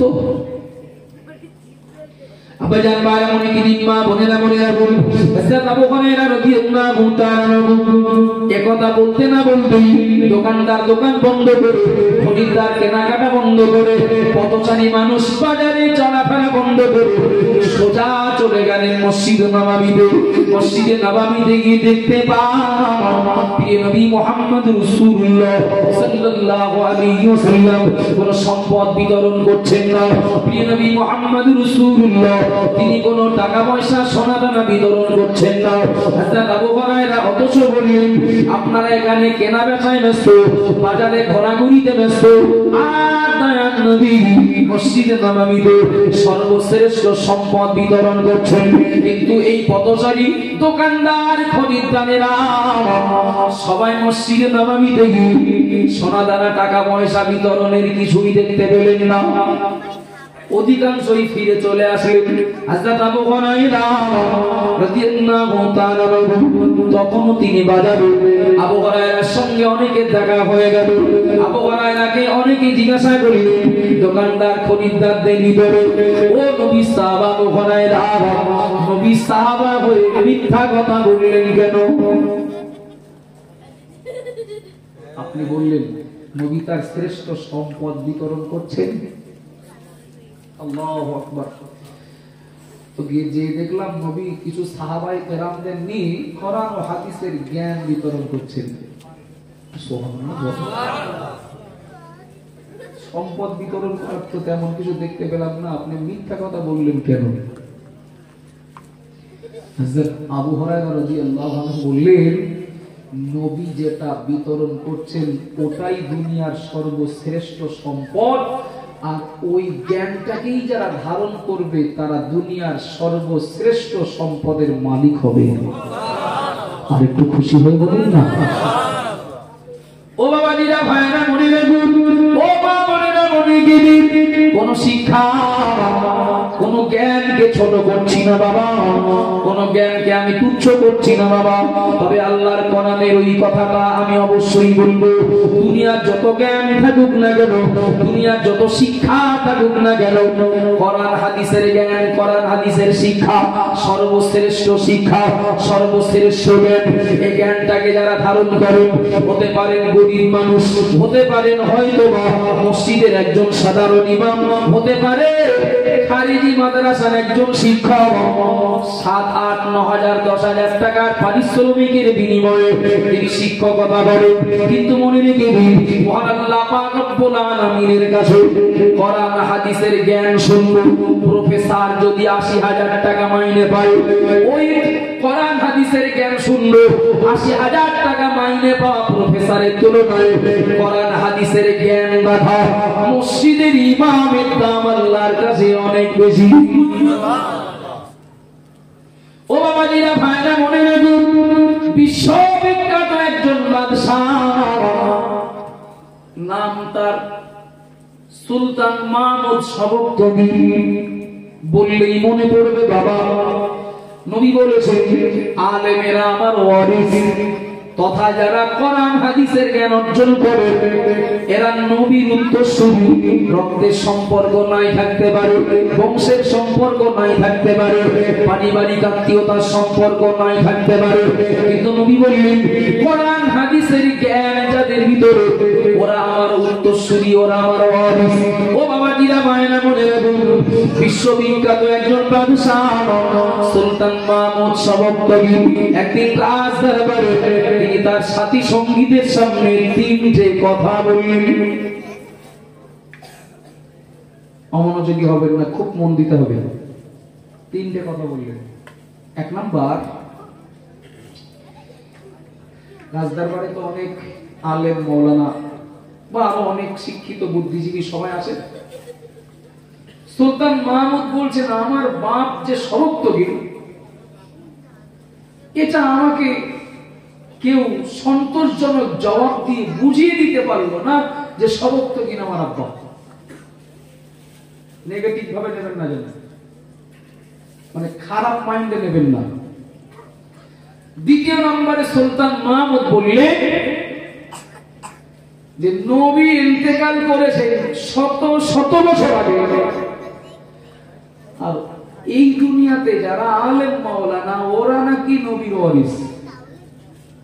আমার রাজদরবারে অনেক শিক্ষিত বুদ্ধিজীবী অনেকে আছেন, কিন্তু নবীর ইন্তেকালের শত শত বছর পরে নবীর সাথে, বংশের সাথে, নবীর রক্ষের সাথে মানে কানেকশন না থেকেও এরা কি করে নবীর ওয়ারিস হয়, এ ব্যাপারে আমাকে অনেক উত্তর দিয়েছে, তবে সন্তোষজনক উত্তর আমি পাইনি। তিন নম্বরে বললে, মসজিদ মাদ্রাসাতে বা দিনের জন্য দান করলে নাকি এ দান পরকালে পাওয়া যায়। হুজুররা বলেন না, বলেন না, কথা বলেন, একটু তাকবীর দেন না, আর তাকবীর। আমি না থাক, বলবো না। তো সুলতান মাহমুদ তিন নম্বরে বললেন যে মসজিদ মাদ্রাসার কর্মকর্তা যারা, তাদের কাছে দিচ্ছি, টাকা খরচ করে আসছে বাজারে, মাদ্রাসার কাজ করবে, ইট কিনবে, বালি কিনবে, সিমেন্ট কিনবে, কি মাস্টারের বেতন দেবে, কি ছাত্রদের বই কিনবে, সে তো পুড়িয়ে যাচ্ছে। এই দাম নাকি কিয়ামতের দিন পাওয়া যাবে। কিভাবে পাওয়া যাবে? উত্তর আমি পেয়েছি, তবে সন্তোষজনক উত্তর আমি কারো কাছ থেকে পাইনি। আমার কথাটা শুনছেন কি বাবা? অস্বীকার করেননি কিন্তু। ও বাবাজিরা, ভাইরা, মনে রাখুন, সুলতান মাহমুদ এই কথাটা যেদিন রাজদরবারে ফের আবার পেশ করলেন, ওই দিন রাতের বেলা, গভীর রাতে সুলতান মাহমুদ তিনি গ্রামে গ্রামে, রাস্তায় রাস্তায় ঘুরতেন। হযরত ওমর রাদিয়াল্লাহু তাআলা যেমন গভীর রাত, নিঝুম রাত, সবাই যখন প্রায় ঘুমিয়ে যাবে, ফারুক আযম হযরত ওমর রাদিয়াল্লাহু তাআলা তিনি অলি গলি রাস্তায় ঘুরে বেড়াবেন। কোন মানুষটার খাওয়া হয়নি, কোন মানুষটার বাড়ি থেকে রোগী, কাকে চিকিৎসা করার দরকার, ও বাবা জিনা মায়েরা, কারোর বাড়ি কোনো বিপদ মুসিবত হলো নাকি, হযরত ওমর রাদিয়াল্লাহু আনহু তিনি রাতের বেলা সম্পূর্ণ একা একা গ্রামের রাস্তা দিয়ে চলতেন, খোঁজ নিতেন, রিপোর্ট সংগ্রহ করতেন। কারোর বাড়ি খাওয়া হয়নি, শুনেছেন, শোনা আছে নিশ্চয়ই, বাচ্চারা কাঁদছে, মা হাড়িতে কটা পাথর দিয়ে চামচ দিয়ে নাচছে। তোমার গেলেন, কি ব্যাপার, বাচ্চাগুলো কাঁদছে কেন? তো ওদের খাওয়া হয়নি, তাই হাড়িতে কি, ওদের সান্ত্বনা দেওয়ার জন্য আমি ওই পাথর আর মানে পানি দিয়ে, ওই পানিতে পাথর দিয়ে নাড়াচাড়া করছি, ওদেরকে সান্ত্বনা দেওয়ার জন্য যে তোরা চুপ কর, খাবার প্রায় হয়ে গেছে। হযরত ওমর রাদিয়াল্লাহু আনহু ইসলাম জাহানের দ্বিতীয় খলিফা, তিনি সোজা চলে গেলেন রাজদরবারে, এক বস্তা আটা নিজে কাঁধে করে ওই বাড়িতে পৌঁছে দিলেন। বাচ্চাদেরকে এইভাবে আর ভুল বুঝিয়ে সান্ত্বনা দিও না, এই আটা দিয়ে রুটি তৈরি করে ওদের খেতে দাও। যদি বলুন, মহব্বত করে বলুন। ফারুক আযম কোন এক বাড়ির পিছনে মা মেয়ে দুজন আলোচনা করছে, মা সংসারের অভাব খুব, মা বলছে, বেটি দুধে একটু পানি মিশিয়ে দিলে একটু লাভ বেশি হতো। 5 পা দুধ হয়েছে, এটা যদি 1 পা পানিতে 100 পা দুধের দাম পাওয়া যাবে। মেয়ে বলছে, মা আমাদের খলিফা আমিরুল মুমিনিন বিরাট কড়া, জানতে পারলে সমস্যা হবে। মা বলছেন বেটি সে ওমর কি আর দেখতে পাচ্ছে? আচ্ছা তোমার ঘরের পিছনে গাড়ি শুনছেন, ওমর কি দেখতে পাচ্ছে? মেয়েটা জবাব দিচ্ছেন মা ওমর হয়তো দেখতে পাচ্ছেন না, কিন্তু আল্লাহ তো দেখতে পাচ্ছেন। একটু মহব্বত করে বলেন না, যদি এটা আমার বলার বিষয় না। হযরত ওমর রাদিয়াল্লাহু আনহু তিনি গ্রামের রাস্তায় ঘুরতেন, গ্রামের রাস্তায় চলতেন, কার কি প্রয়োজন মেটানোর উদ্দেশ্যে, কার কি সমস্যা মেটানোর উদ্দেশ্যে, তিনি কারোর উপকারে লাগতে পারেন কিনা, প্রয়োজন হয় কিনা দেখার উদ্দেশ্যে। আবার জানবা আমি কি দিন মা বলে না মনে রাখুন, ফারুক আযম হযরত ওমর রাদিয়াল্লাহু আনহু আদর্শটাকে বাস্তব জীবনে ধারণ করে সুলতান মাহমুদ প্রতিদিনের ন্যায় ওই দিন রাতের বেলা তিনি একটা গ্রামের রাস্তা দিয়ে যাচ্ছিলেন, গ্রামের রাস্তা দিয়ে চলছিলেন। যাওয়ার সময় দেখতে পান রাস্তার ধারে কারেন্টের যে খুঁটি, ওই খুঁটিতে একটা আলো জ্বলছে, ওই খুঁটিতে একটা আলো জ্বলছে, আর ওই খুঁটির গড়া ছোট একটা বাচ্চা একটা বই নিয়ে পড়ছে। রাত অনেক হয়েছে। ও বাবাজিরা ভাইরা মনে রাখুন, সুলতান মাহমুদ চলতে চলতে হঠাৎ দাঁড়িয়ে গেলেন। বেটা তুমি কে? তুমি এখানে দাঁড়িয়ে কি করছো? তুমি কে? এখানে দাঁড়িয়ে কি করছো বলো? বাচ্চারা বলছে কে আপনি জানি না, তথা সুলতান মাহমুদ বাদশাহ। বাচ্চাটা কিন্তু চেনে না বাবা। বাচ্চাটা বলছে কে আপনি? আমি জানি না, তবে আমি আমার মাদ্রাসার পড়া রেডি করছি। সুবহানাল্লাহ বলবেন না? আমার থেকেও খেতে লেগেছে, দুপুরবেলা না খেয়ে চলছে এইভাবে। আর একটু জোরে বলেন না সুবহানাল্লাহ। তো আমি মাদ্রাসার পড়া রেডি করছি। কেন তুমি মাদ্রাসার পড়া রেডি করছো? তো এই জায়গায় রাত্রে আশপাশে কেউ নেই, সবাই ঘুমিয়ে পড়েছে, আর তুমি রাস্তার উপরে দাঁড়িয়ে দাঁড়িয়ে এইভাবে পড়া রেডি করছো মানে? ও বাবাজিরা ভাইরা মনে রাখুন, এই কথার ভিতরে তিনটে শিক্ষা পাওয়া যাবে, বিশেষ করে আজকের এই মজলিসের সঙ্গে সামঞ্জস্যপূর্ণ দুটো শিক্ষা রয়েছে বাবা, যার জন্য কথাটা দৃষ্টান্তটা এনেছি। সুলতান মাহমুদ বললেন বেটা তোমার বাড়িতে কি পড়ার ব্যবস্থা নাই? বাচ্চাটা বলেছিল ওগো চাচাজি আমার বাড়িতে পড়ার মতো জায়গা থাকলেও আলো নাই, আমার আব্বা দুনিয়ায় বেঁচে নাই, আমি একজনের বাড়িতে কাজ করি, একজনের বাড়িতে এক মনিবের অধীনে আমি থাকি, আমি তার কাজকর্ম করে দেই, বিনিময়ে আমাকে একটু খাবার দেয়। অবসর টাইমে তথা যে সময়টা কাজ থাকে না আমি মাদ্রাসায় পড়তে যাই, মাদ্রাসার ওস্তাদ আমাকে যা পড়াবেন ওই পড়াটা রেডি করার জন্য আমি রাতের বেলা আলো নিয়ে পড়বো, কিন্তু আমার মনি আমাকে আলোর ব্যবস্থা করেন না। কিন্তু সকাল হলে মাদ্রাসায় গেলেই তো হুজুরকে আবার পড়া দিতে হবে। ও বাবাজিরা ভাইরা মনে রাখুন, এই দুনিয়ার মাটিতে এমন কত দৃষ্টান্ত রয়েছে বাবা। আব্বা মায়ের অগাধ আছে, আব্বা মায়ের বিরাট আশা আমার ছেলেরা আলেম পড়ুক, তোর যা লাগবে তাই দেব পড়, অথচ পড়িনি। কথা বলেন, আব্বা মায়ের মনে বিরাট কষ্ট, ছেলেটার একটু আলেম বানাবো, হাফেজ বানাবো, মৌলানা বানাবো, কিন্তু কপাল খারাপ। আবার কিছু কিছু বাচ্চা আহারে তাদের পড়ার আগ্রহ বিরাট, কিন্তু তাদের পিছনে খোরাক যোগান দেওয়ার কেউ নেই। কিছু মনে নেন না বাবা, আপনি দেখেন যত হাফেজ যত মৌলানা এদের ভিতরে গরিব মানুষের বাচ্চা বেশি না? আমি ভুল বললে বলবেন, গরিব মানুষের বাচ্চা বেশি না? ধনী লোকের বাচ্চারা মাদ্রাসায় পড়ে কম, আর দিন শিক্ষা থেকে ওদেরকে দূরে রাখার সব থেকে বড় বাম্পার হলো অনেকটা টাকা। কথা ঠিক বলছি না ভুল বলছি? আমার এতটা আছে, এত টাকার মালিক আমি, আর আমার বাচ্চাটা ওই মাদ্রাসায় যে মেঝের উপরে বিছানায় শুয়ে থাকবে, ডাল খাবে, বোর্ডিং এর ওই খাবার খাবে, আমার বাচ্চাটা এরকম কষ্ট করবে। এই মানে কারণে অনেক ধনী পরিবারের বাচ্চারা দেখবেন, অনেক না বেশিরভাগ মাদ্রাসা ওদের কপালে জোটে না।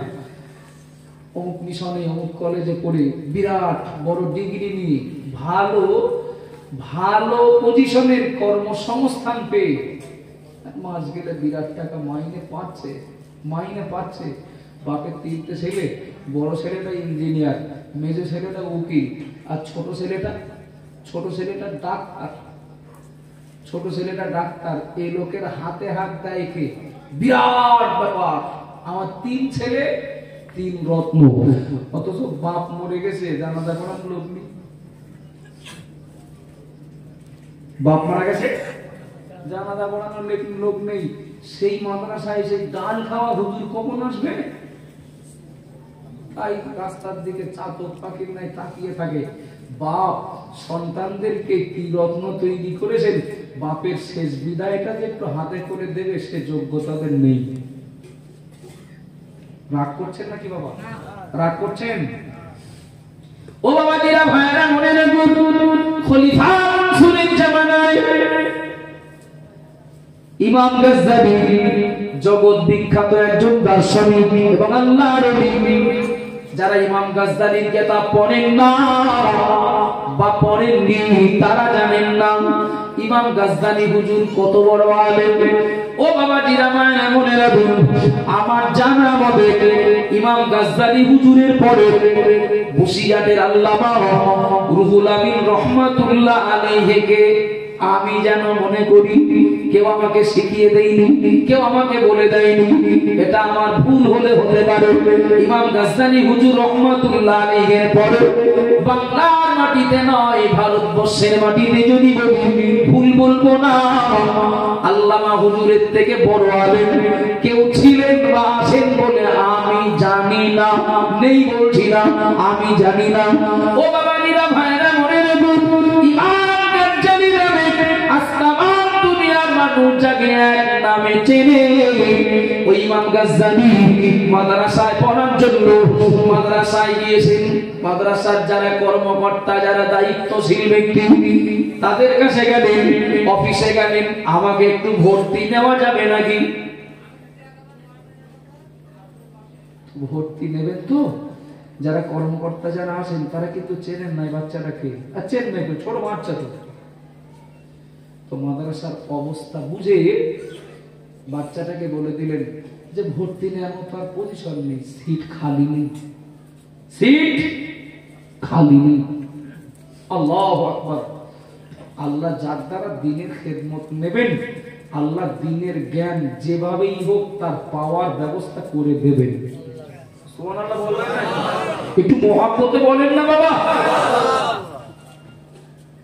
ইমাম গাজ্জালি তিনি নিজে টোটাল মাদ্রাসার এমাতা মাতা করতে লাগলেন, দেখে একটু জায়গা পাই কিনা, খুঁজে দেখেন সিঁড়ির তলায় একটুখানি জায়গা আছে।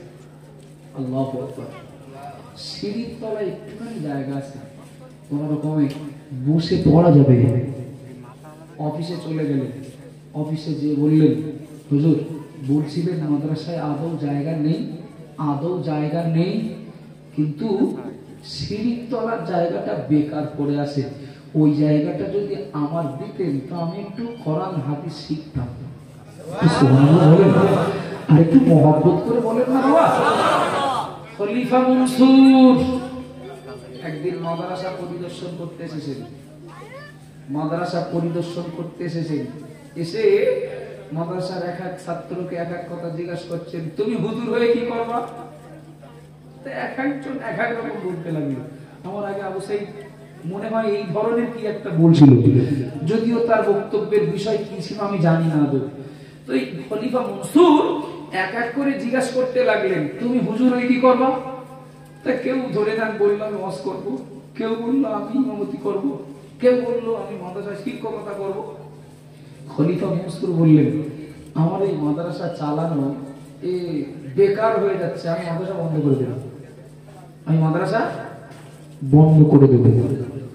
ও বাবাজিরা ভাইরা মনে রাখুন, কথাটা হঠাৎ মনে পড়ল, আমি সুলতান মাহমুদের কথা বলছিলাম, বলবো আমি আবার, কিন্তু অন্যান্য বাচ্চারা সব যে যার মতো ভালো জায়গা নেই, পড়াশোনা করে, ওদের পড়ার জায়গা, ওদের থাকার জায়গা ভালো, সব থেকে খারাপ ইমাম গাজদালির জায়গা। ও বাবাজিরা মায়েরা মনে রাখুন, এক এক করে বাচ্চাদের কাছে, মাদ্রাসার ছাত্রদের কাছে জিজ্ঞাসা করলেন খলিফা মনসুর, কিন্তু ওদের জবাবে তিনি সন্তুষ্ট নন। ওদের জবাবে খলিফা মনসুর সন্তুষ্ট নন, বললেন মাদ্রাসা আমি চালাবো না, বন্ধ করে দেব, এ মাদ্রাসা চালিয়ে লাভ হবে না। কিন্তু সবার কাছে জিজ্ঞাসা করা হলে, সবার কাছে জিজ্ঞাসা করা হলে, সিঁড়ির তলার বাচ্চাটাকে এখনো জিজ্ঞাসা করা হয়নি। খলিফা মনসুর অফিসে বসে বাচ্চাটাকে ডাকতে পাঠাবেন, যাও চলে যাও, সিঁড়ির তলায় যে বাচ্চাটা আছে ওকে ডেকে নিয়ে এসো। ও বাবা টিরা মায়না মনে, সিঁড়ির তলায় বসে অত্যন্ত কষ্ট করে জড়সড় হয়ে বসে পড়া ওই বাচ্চাটা একটা লম্প জানি মাথাটা নিচু করে পড়াশোনা করছিল। একজন ডাকতে আসলো, তোমাকে বাচ্চা ডাকছেন, অফিসে দেখা করতে বলেছেন। ও বাবা টিনা মায়না, ইমাম গাজদালি মাথা উঁচু করেন না, মাথা নিচু করে পড়িয়ে যাচ্ছেন, মাথা নিচু করে পড়িয়ে যাচ্ছেন। একবার দুবার বারবার ডাকাডাকি করার পরে ছোট বাচ্চাটার জবাব, আমি এখন তামাম দুনিয়ার মানুষ শিরক বেদাত কুসংস্কার হাবুডুবু খাচ্ছে।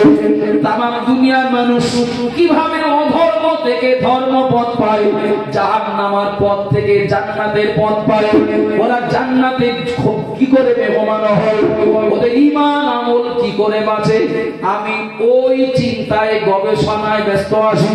বাদশার যদি দরকার হয় তো আমার কাছে আসতে বলেন, আমার সময় অনেক দাম, বেকার সময় নষ্ট করার মতো পরিস্থিতি নেই। সমাজ অন্ধকারে, এদেরকে সব আলোর পথ দেখাতে হবে। একটু সুবহানাল্লাহ বলবেন না?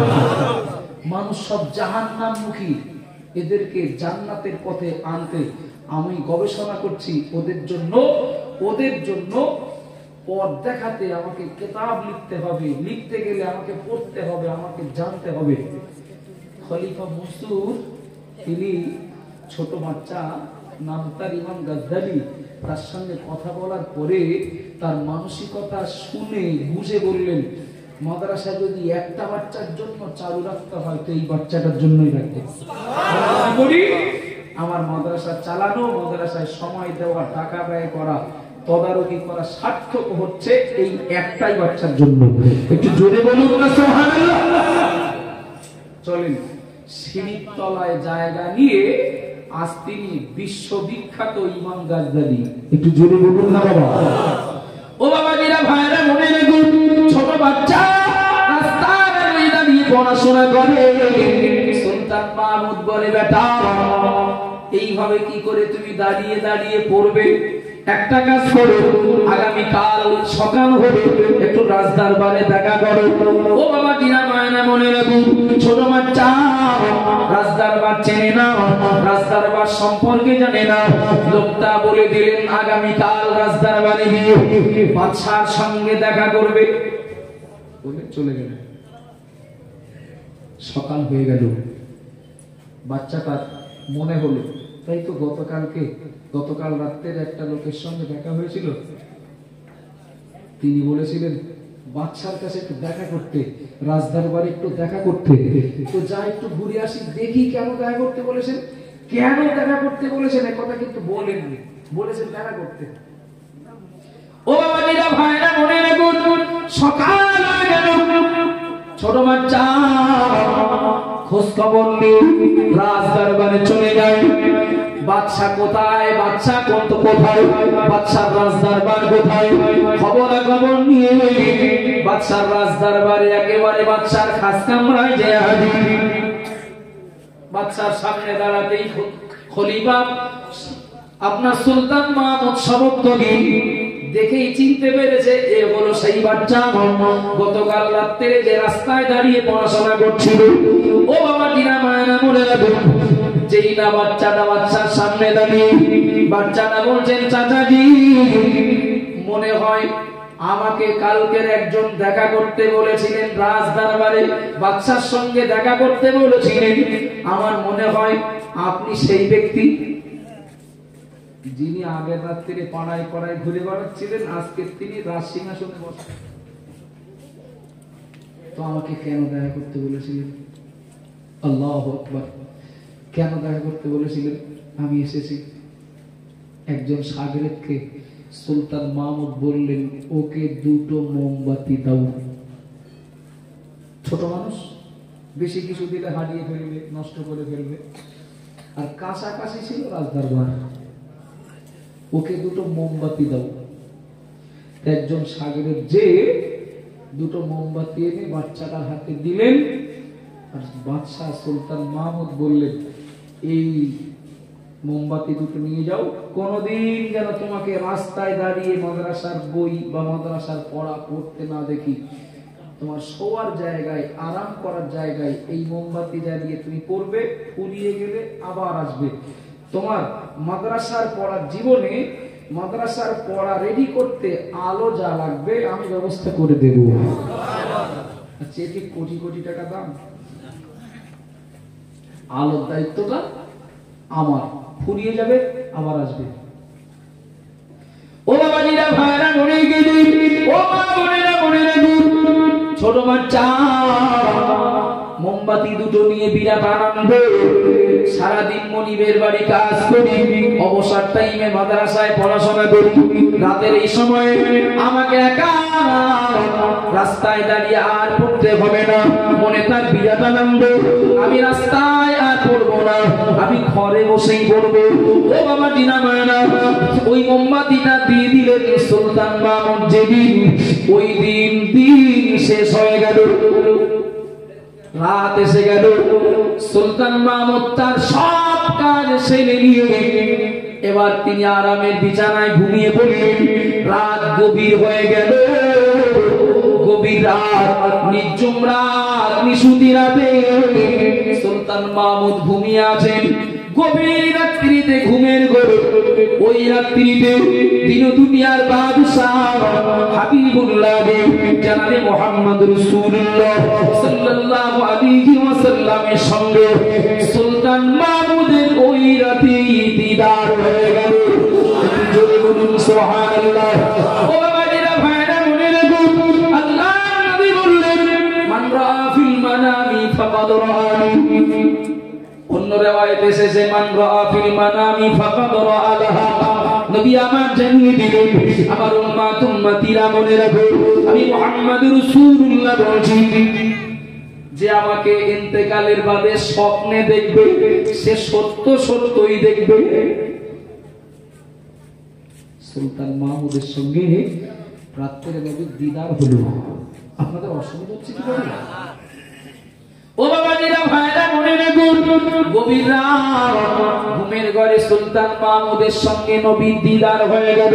নবী আমার সুলতান মাহমুদকে এইভাবে ডেকেছিলেন, এ সবক্তগিরের ছেলে সুলতান মাহমুদ, তুমি আমার ওয়ারিসকে দুটো মোমবাতি দিয়ে সাহায্য করেছো, মহান আল্লাহ এর প্রতিদান তোমাকে কিয়ামতের দিন দেবে। সেই তিনটে কথা মনে আছে? সন্তোষজনক উত্তর পাইনি আমি, আফসোস করে বললেন, এই প্রশ্ন নিয়েই তোমার কবরে যেতে হবে? আমি কি সন্তোষজনক উত্তর পাবো না? দুটো মোমবাতি দিলেন। যেদিন মাদ্রাসার ছাত্রটাকে তার মাদ্রাসার পড়াটা মানে পড়তে সুবিধা হয়, এই জন্য ওই রাত্রিতে নবীর সঙ্গে দিদার হলো, আর নবী বাপের নাম সম্বোধন করে ডাকছেন, এই সবত্তেগিনের ছেলে সুলতান মাহমুদ। সুবহানাল্লাহ বলবেন না? তুমি আমার ওয়ারিসকে, কাকে ওয়ারিস বলছেন? মাদ্রাসার বাচ্চা, মাদ্রাসার বাচ্চা। কিছু মনে নেন না বাবা, হয়তো গরিব ঘরের বাচ্চা, হয়তো ভালো জামা কাপড় পরতে পারে না, হয়তো মন পুষিয়ে খেতে পারে না, হয়তো মনের সব চাহিদা মেটাতে পারে না, কিন্তু বিশ্বাস করুন দলিল দিলে তো বহু দেওয়া যাবে। আর এখন তো দলিলের গোটাও নেই, আছে না নেই? কথা বলেন বাবা, লাইব্রেরিতে ভিতরে আমি সময় যাবে, আর আমি শারীরিক দিক থেকে খুব ক্লান্তি অনুভব করছি, যার জন্য বেশি জটিল কঠিন কথা বলছি না, প্রয়োজন মতো বলছি। নবী বলেছেন যে মাদ্রাসার ওই ছাত্রগুলো ওরা যখন জমিন দিয়ে চলে, আল্লাহর রহমতের ফেরেশতারা ওদের পায়ের তলায় দানা বিছিয়ে দেয়। আর একটু মোহাম্মত করে বলতে আবাজান বারা মনে দিন মা বোনেরা মনে রাখুন, সুলতান মাহমুদ বললেন, সুলতান মাহমুদকে নবী বললেন, হে সবক্তগিনের ছেলে সুলতান মাহমুদ, আমার ওয়ারিসকে তুমি দুটো মোমবাতি দিয়ে সাহায্য করলে আমি মুহাম্মদ রাসূলুল্লাহ সাল্লাল্লাহু আলাইহি ওয়াসাল্লাম বলছি আল্লাহর প্রতিদান তোমাকে কিয়ামতের দিন দেবেন। ও বাবা জিরা মায়েরা মনে রাখুন, সুলতান মাহমুদ তিনি বললেন সকালবেলা নবী মুহাম্মদ রাসূলুল্লাহ আমার আব্বার নাম ধরে আমাকে সম্বোধন করেছেন, সুতরাং এই কথা আমার আর কোনোদিন বলা ঠিক হবে না। দ্বিতীয়ত ছোট বাচ্চা মাদ্রাসায় পড়া বাচ্চাকে নবী আমার ওয়ারিস বলেছেন, যখন যারা কোরআন এবং হাদিসের অনেক জ্ঞান রাখে তারা তো নবীর ওয়ারিস হবেন এবং আরো অনেক সম্মানের হবে। একটু জোরে বলুন সুবহানাল্লাহ।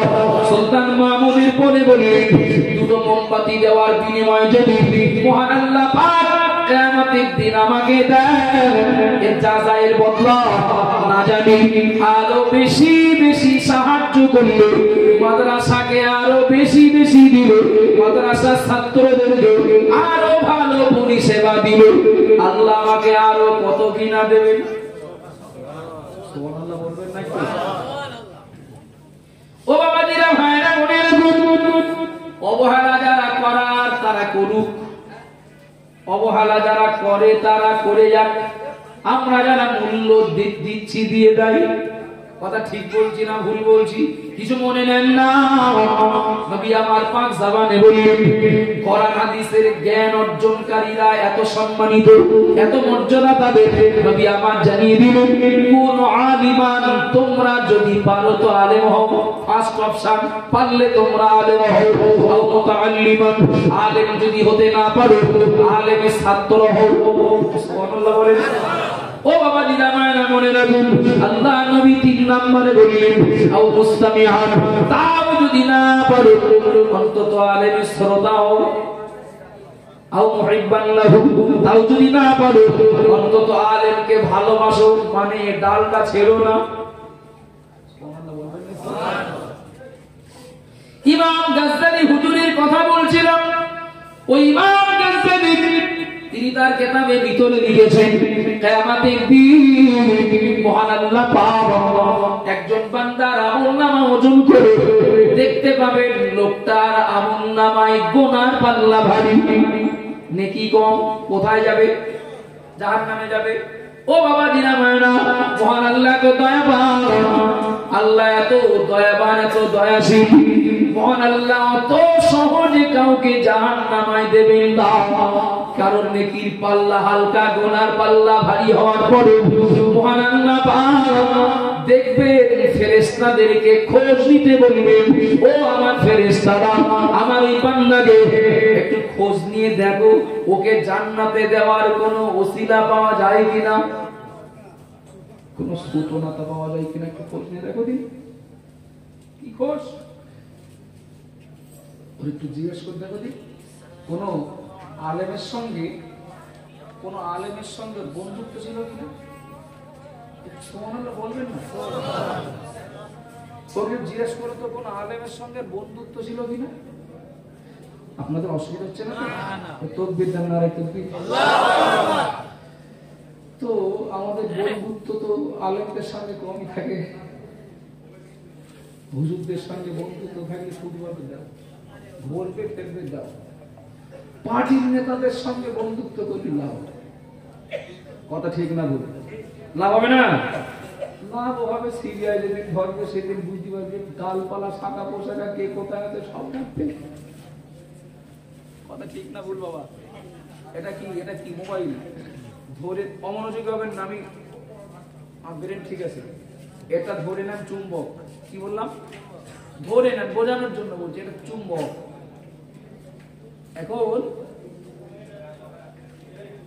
এখন তো আর কিছু নেই দেখানোর মতো, তাহলে হাতটা ধরে নেন লোহা লোহা লোহা। আচ্ছা, এর গায়ে যদি এরকম ধরি কি স্লিপ খাবে না ধরে রাখবে? ধরে রাখবে না? এটা কি বলেছি? চুম্বক। এটা কি বলেছি? লোহা।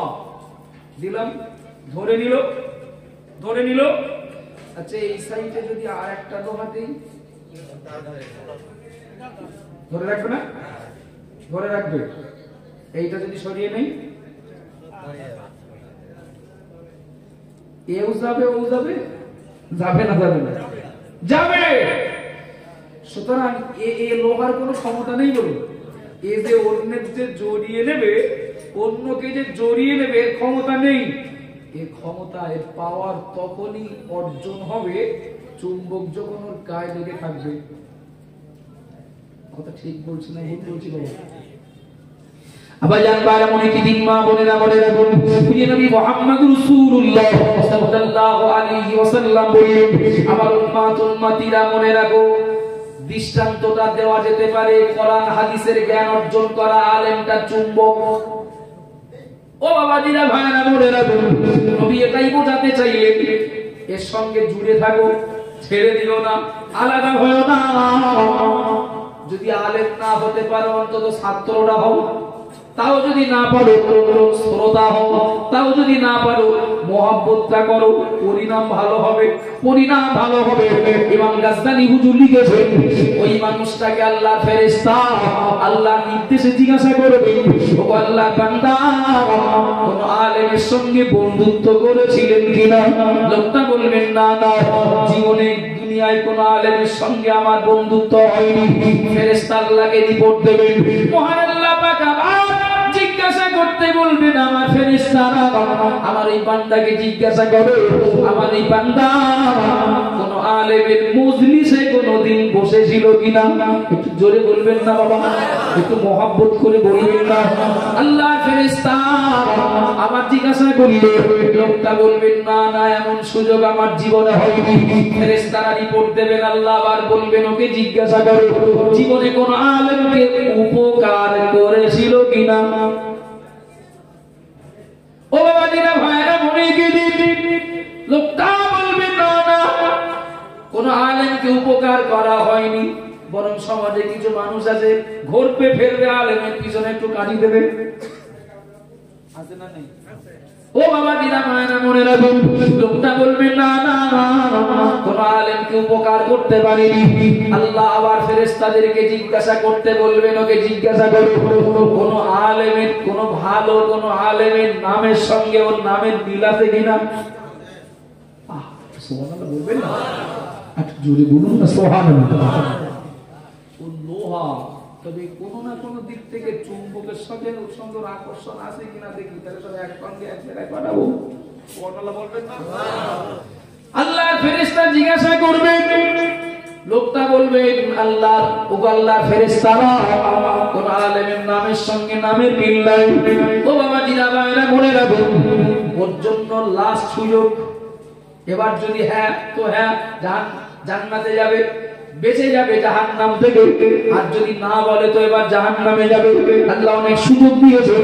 আল্লাহ বলবেন, আমার ফেরেশতারা ওকে জিজ্ঞাসা করো তো, এমন কোন ব্যক্তির সঙ্গে ওর কি বন্ধুত্ব ছিল, ওর বন্ধু আলেম না থাকলে ওর বন্ধুর বন্ধু আলেম ছিল।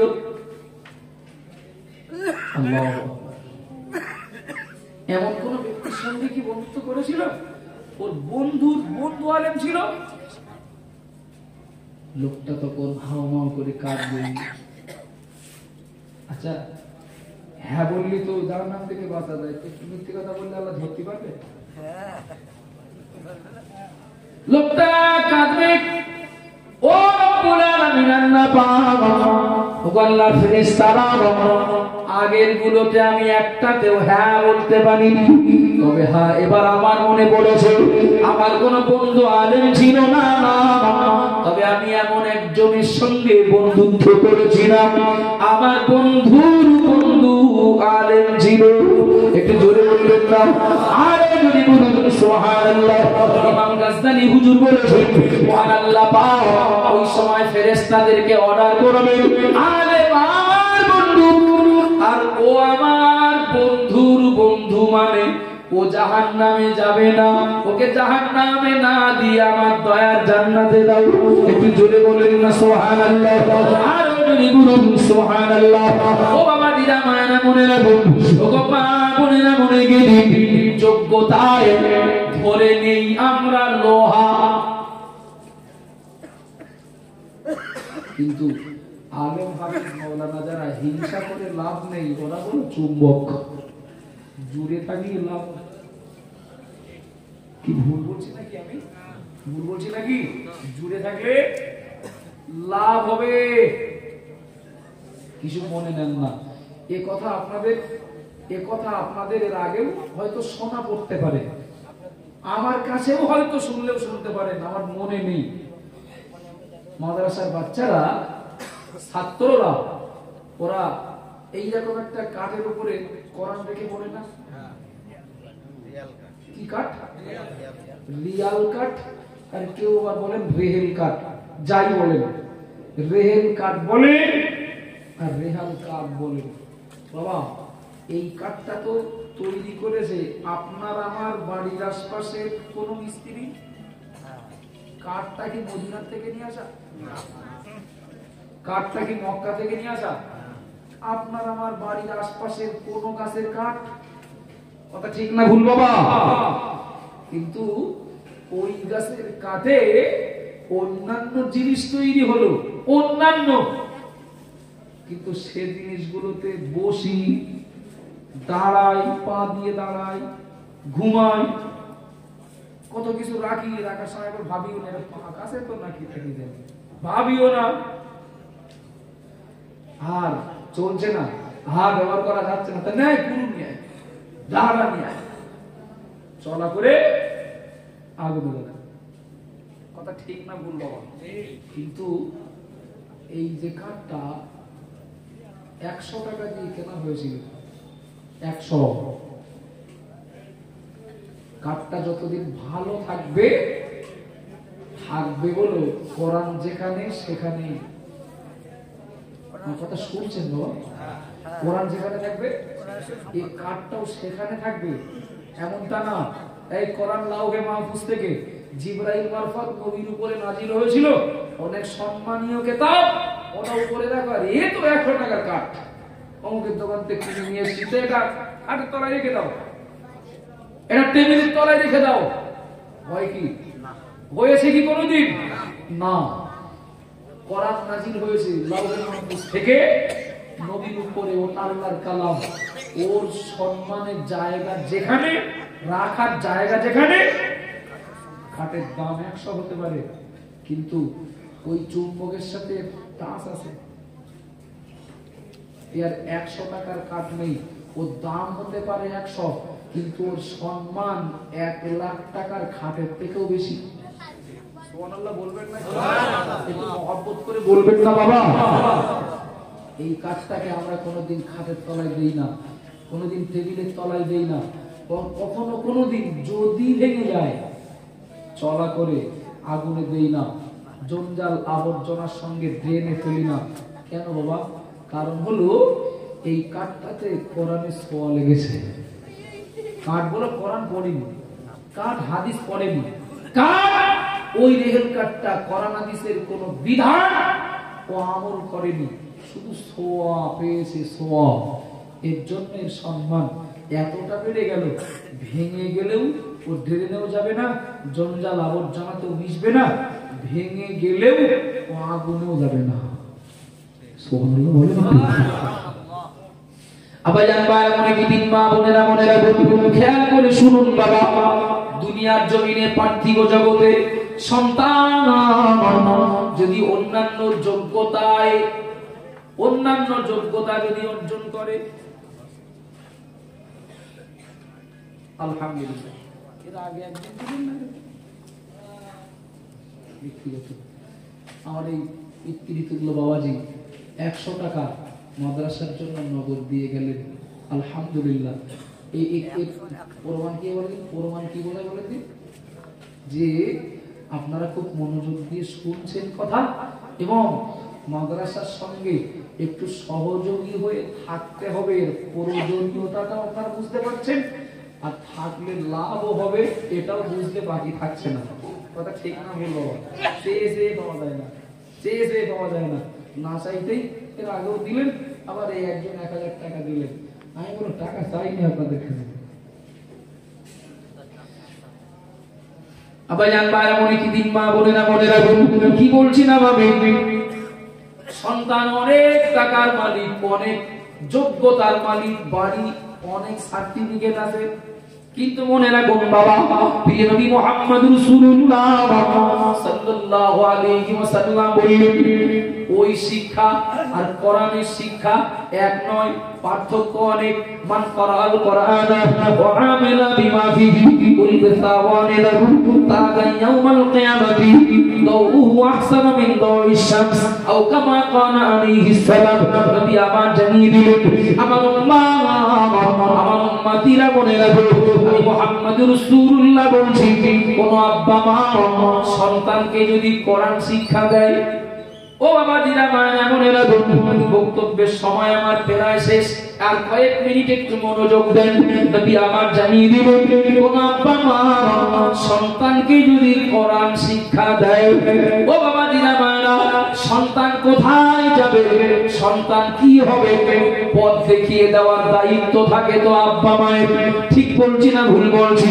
নবী আমার জানিয়ে দিলেন যে সন্তান কোরআন পড়বে, যে সন্তান কোরআন শিখবে, ও আমিলা বিমা ফিহি, এবং তার পড়ার উপরে নিজেকে কায়েম রাখবে। পড়লে শুধু হবে না, পড়লেই শুধু শেষ নয় বাবা, পড়বে এবং পড়ার উপরে নিজেকে কায়েম রাখবে। প্রিয় নবী মুহাম্মদ রাসূলুল্লাহ সাল্লাল্লাহু আলাইহি ওয়াসাল্লাম বলেন মহান আল্লাহ পাক রব্বুল আলামিন কাল কিয়ামতের দিন ওই সন্তানের আব্বা মায়ের মাথায় সূর্য এবং চন্দ্রের থেকে আরো জ্যোতির্ময় সম্মানের টুপি আল্লাহ পরিয়ে দেবেন। সন্তান শিখবে কোরআন, সন্তান শিখবে কোরআন, আর আব্বা মায়ের মাথায় সূর্য চন্দ্রের থেকে আরো জ্যোতির্ময় সম্মানের টুপি পরিয়ে দেওয়া হবে। ফেরেশতারা জিজ্ঞেস করবে আল্লাহ এরা কারা? মুয়াজ্জিন সাহেবদের গলা উঁচু হবে, মাথা উঁচু হবে, শোনেননি বাবা? ফেরেশতারা জিজ্ঞেস করবে আল্লাহ এরা কারা? আল্লাহ বলবে এরা মুয়াজ্জিন, মানুষদেরকে নামাজের দিকে ডাকতো। আর সূর্য চন্দ্রের থেকে আরো উজ্জ্বল এই সম্মানের টুপি যাদের মাথায় পরানো, জিজ্ঞেস করা হবে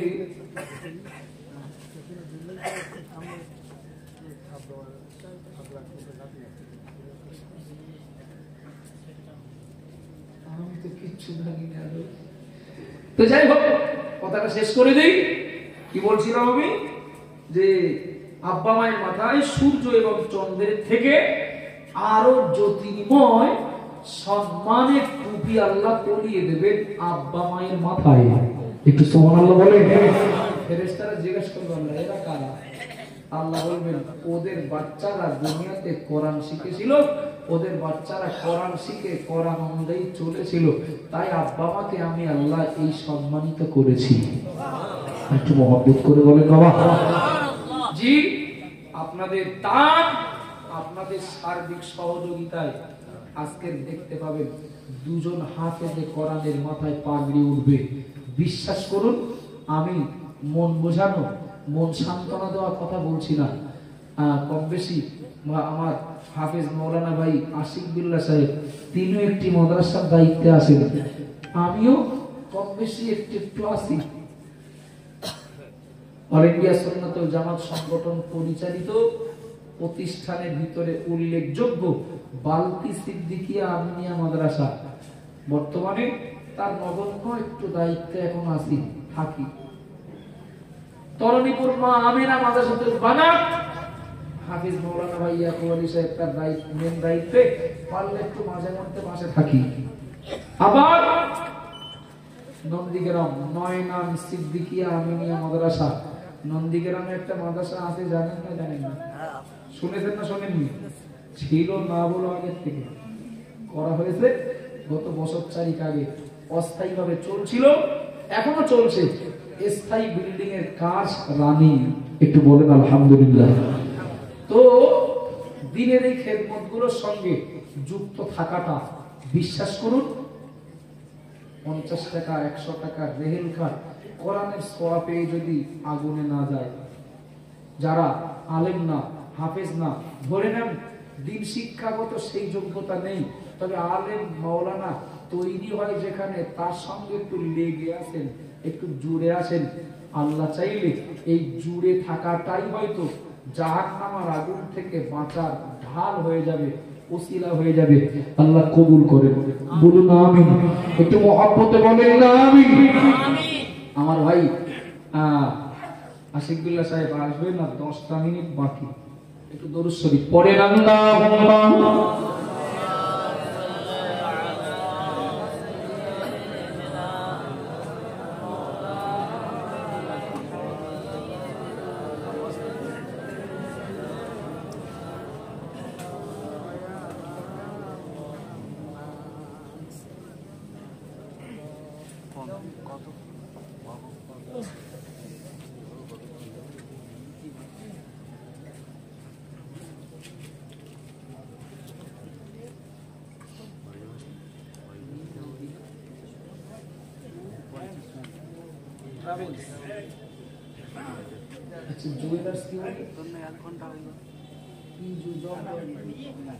গহনা জুয়েলার্স কোথায়? তালপুকুরে গহনা জুয়েলার্স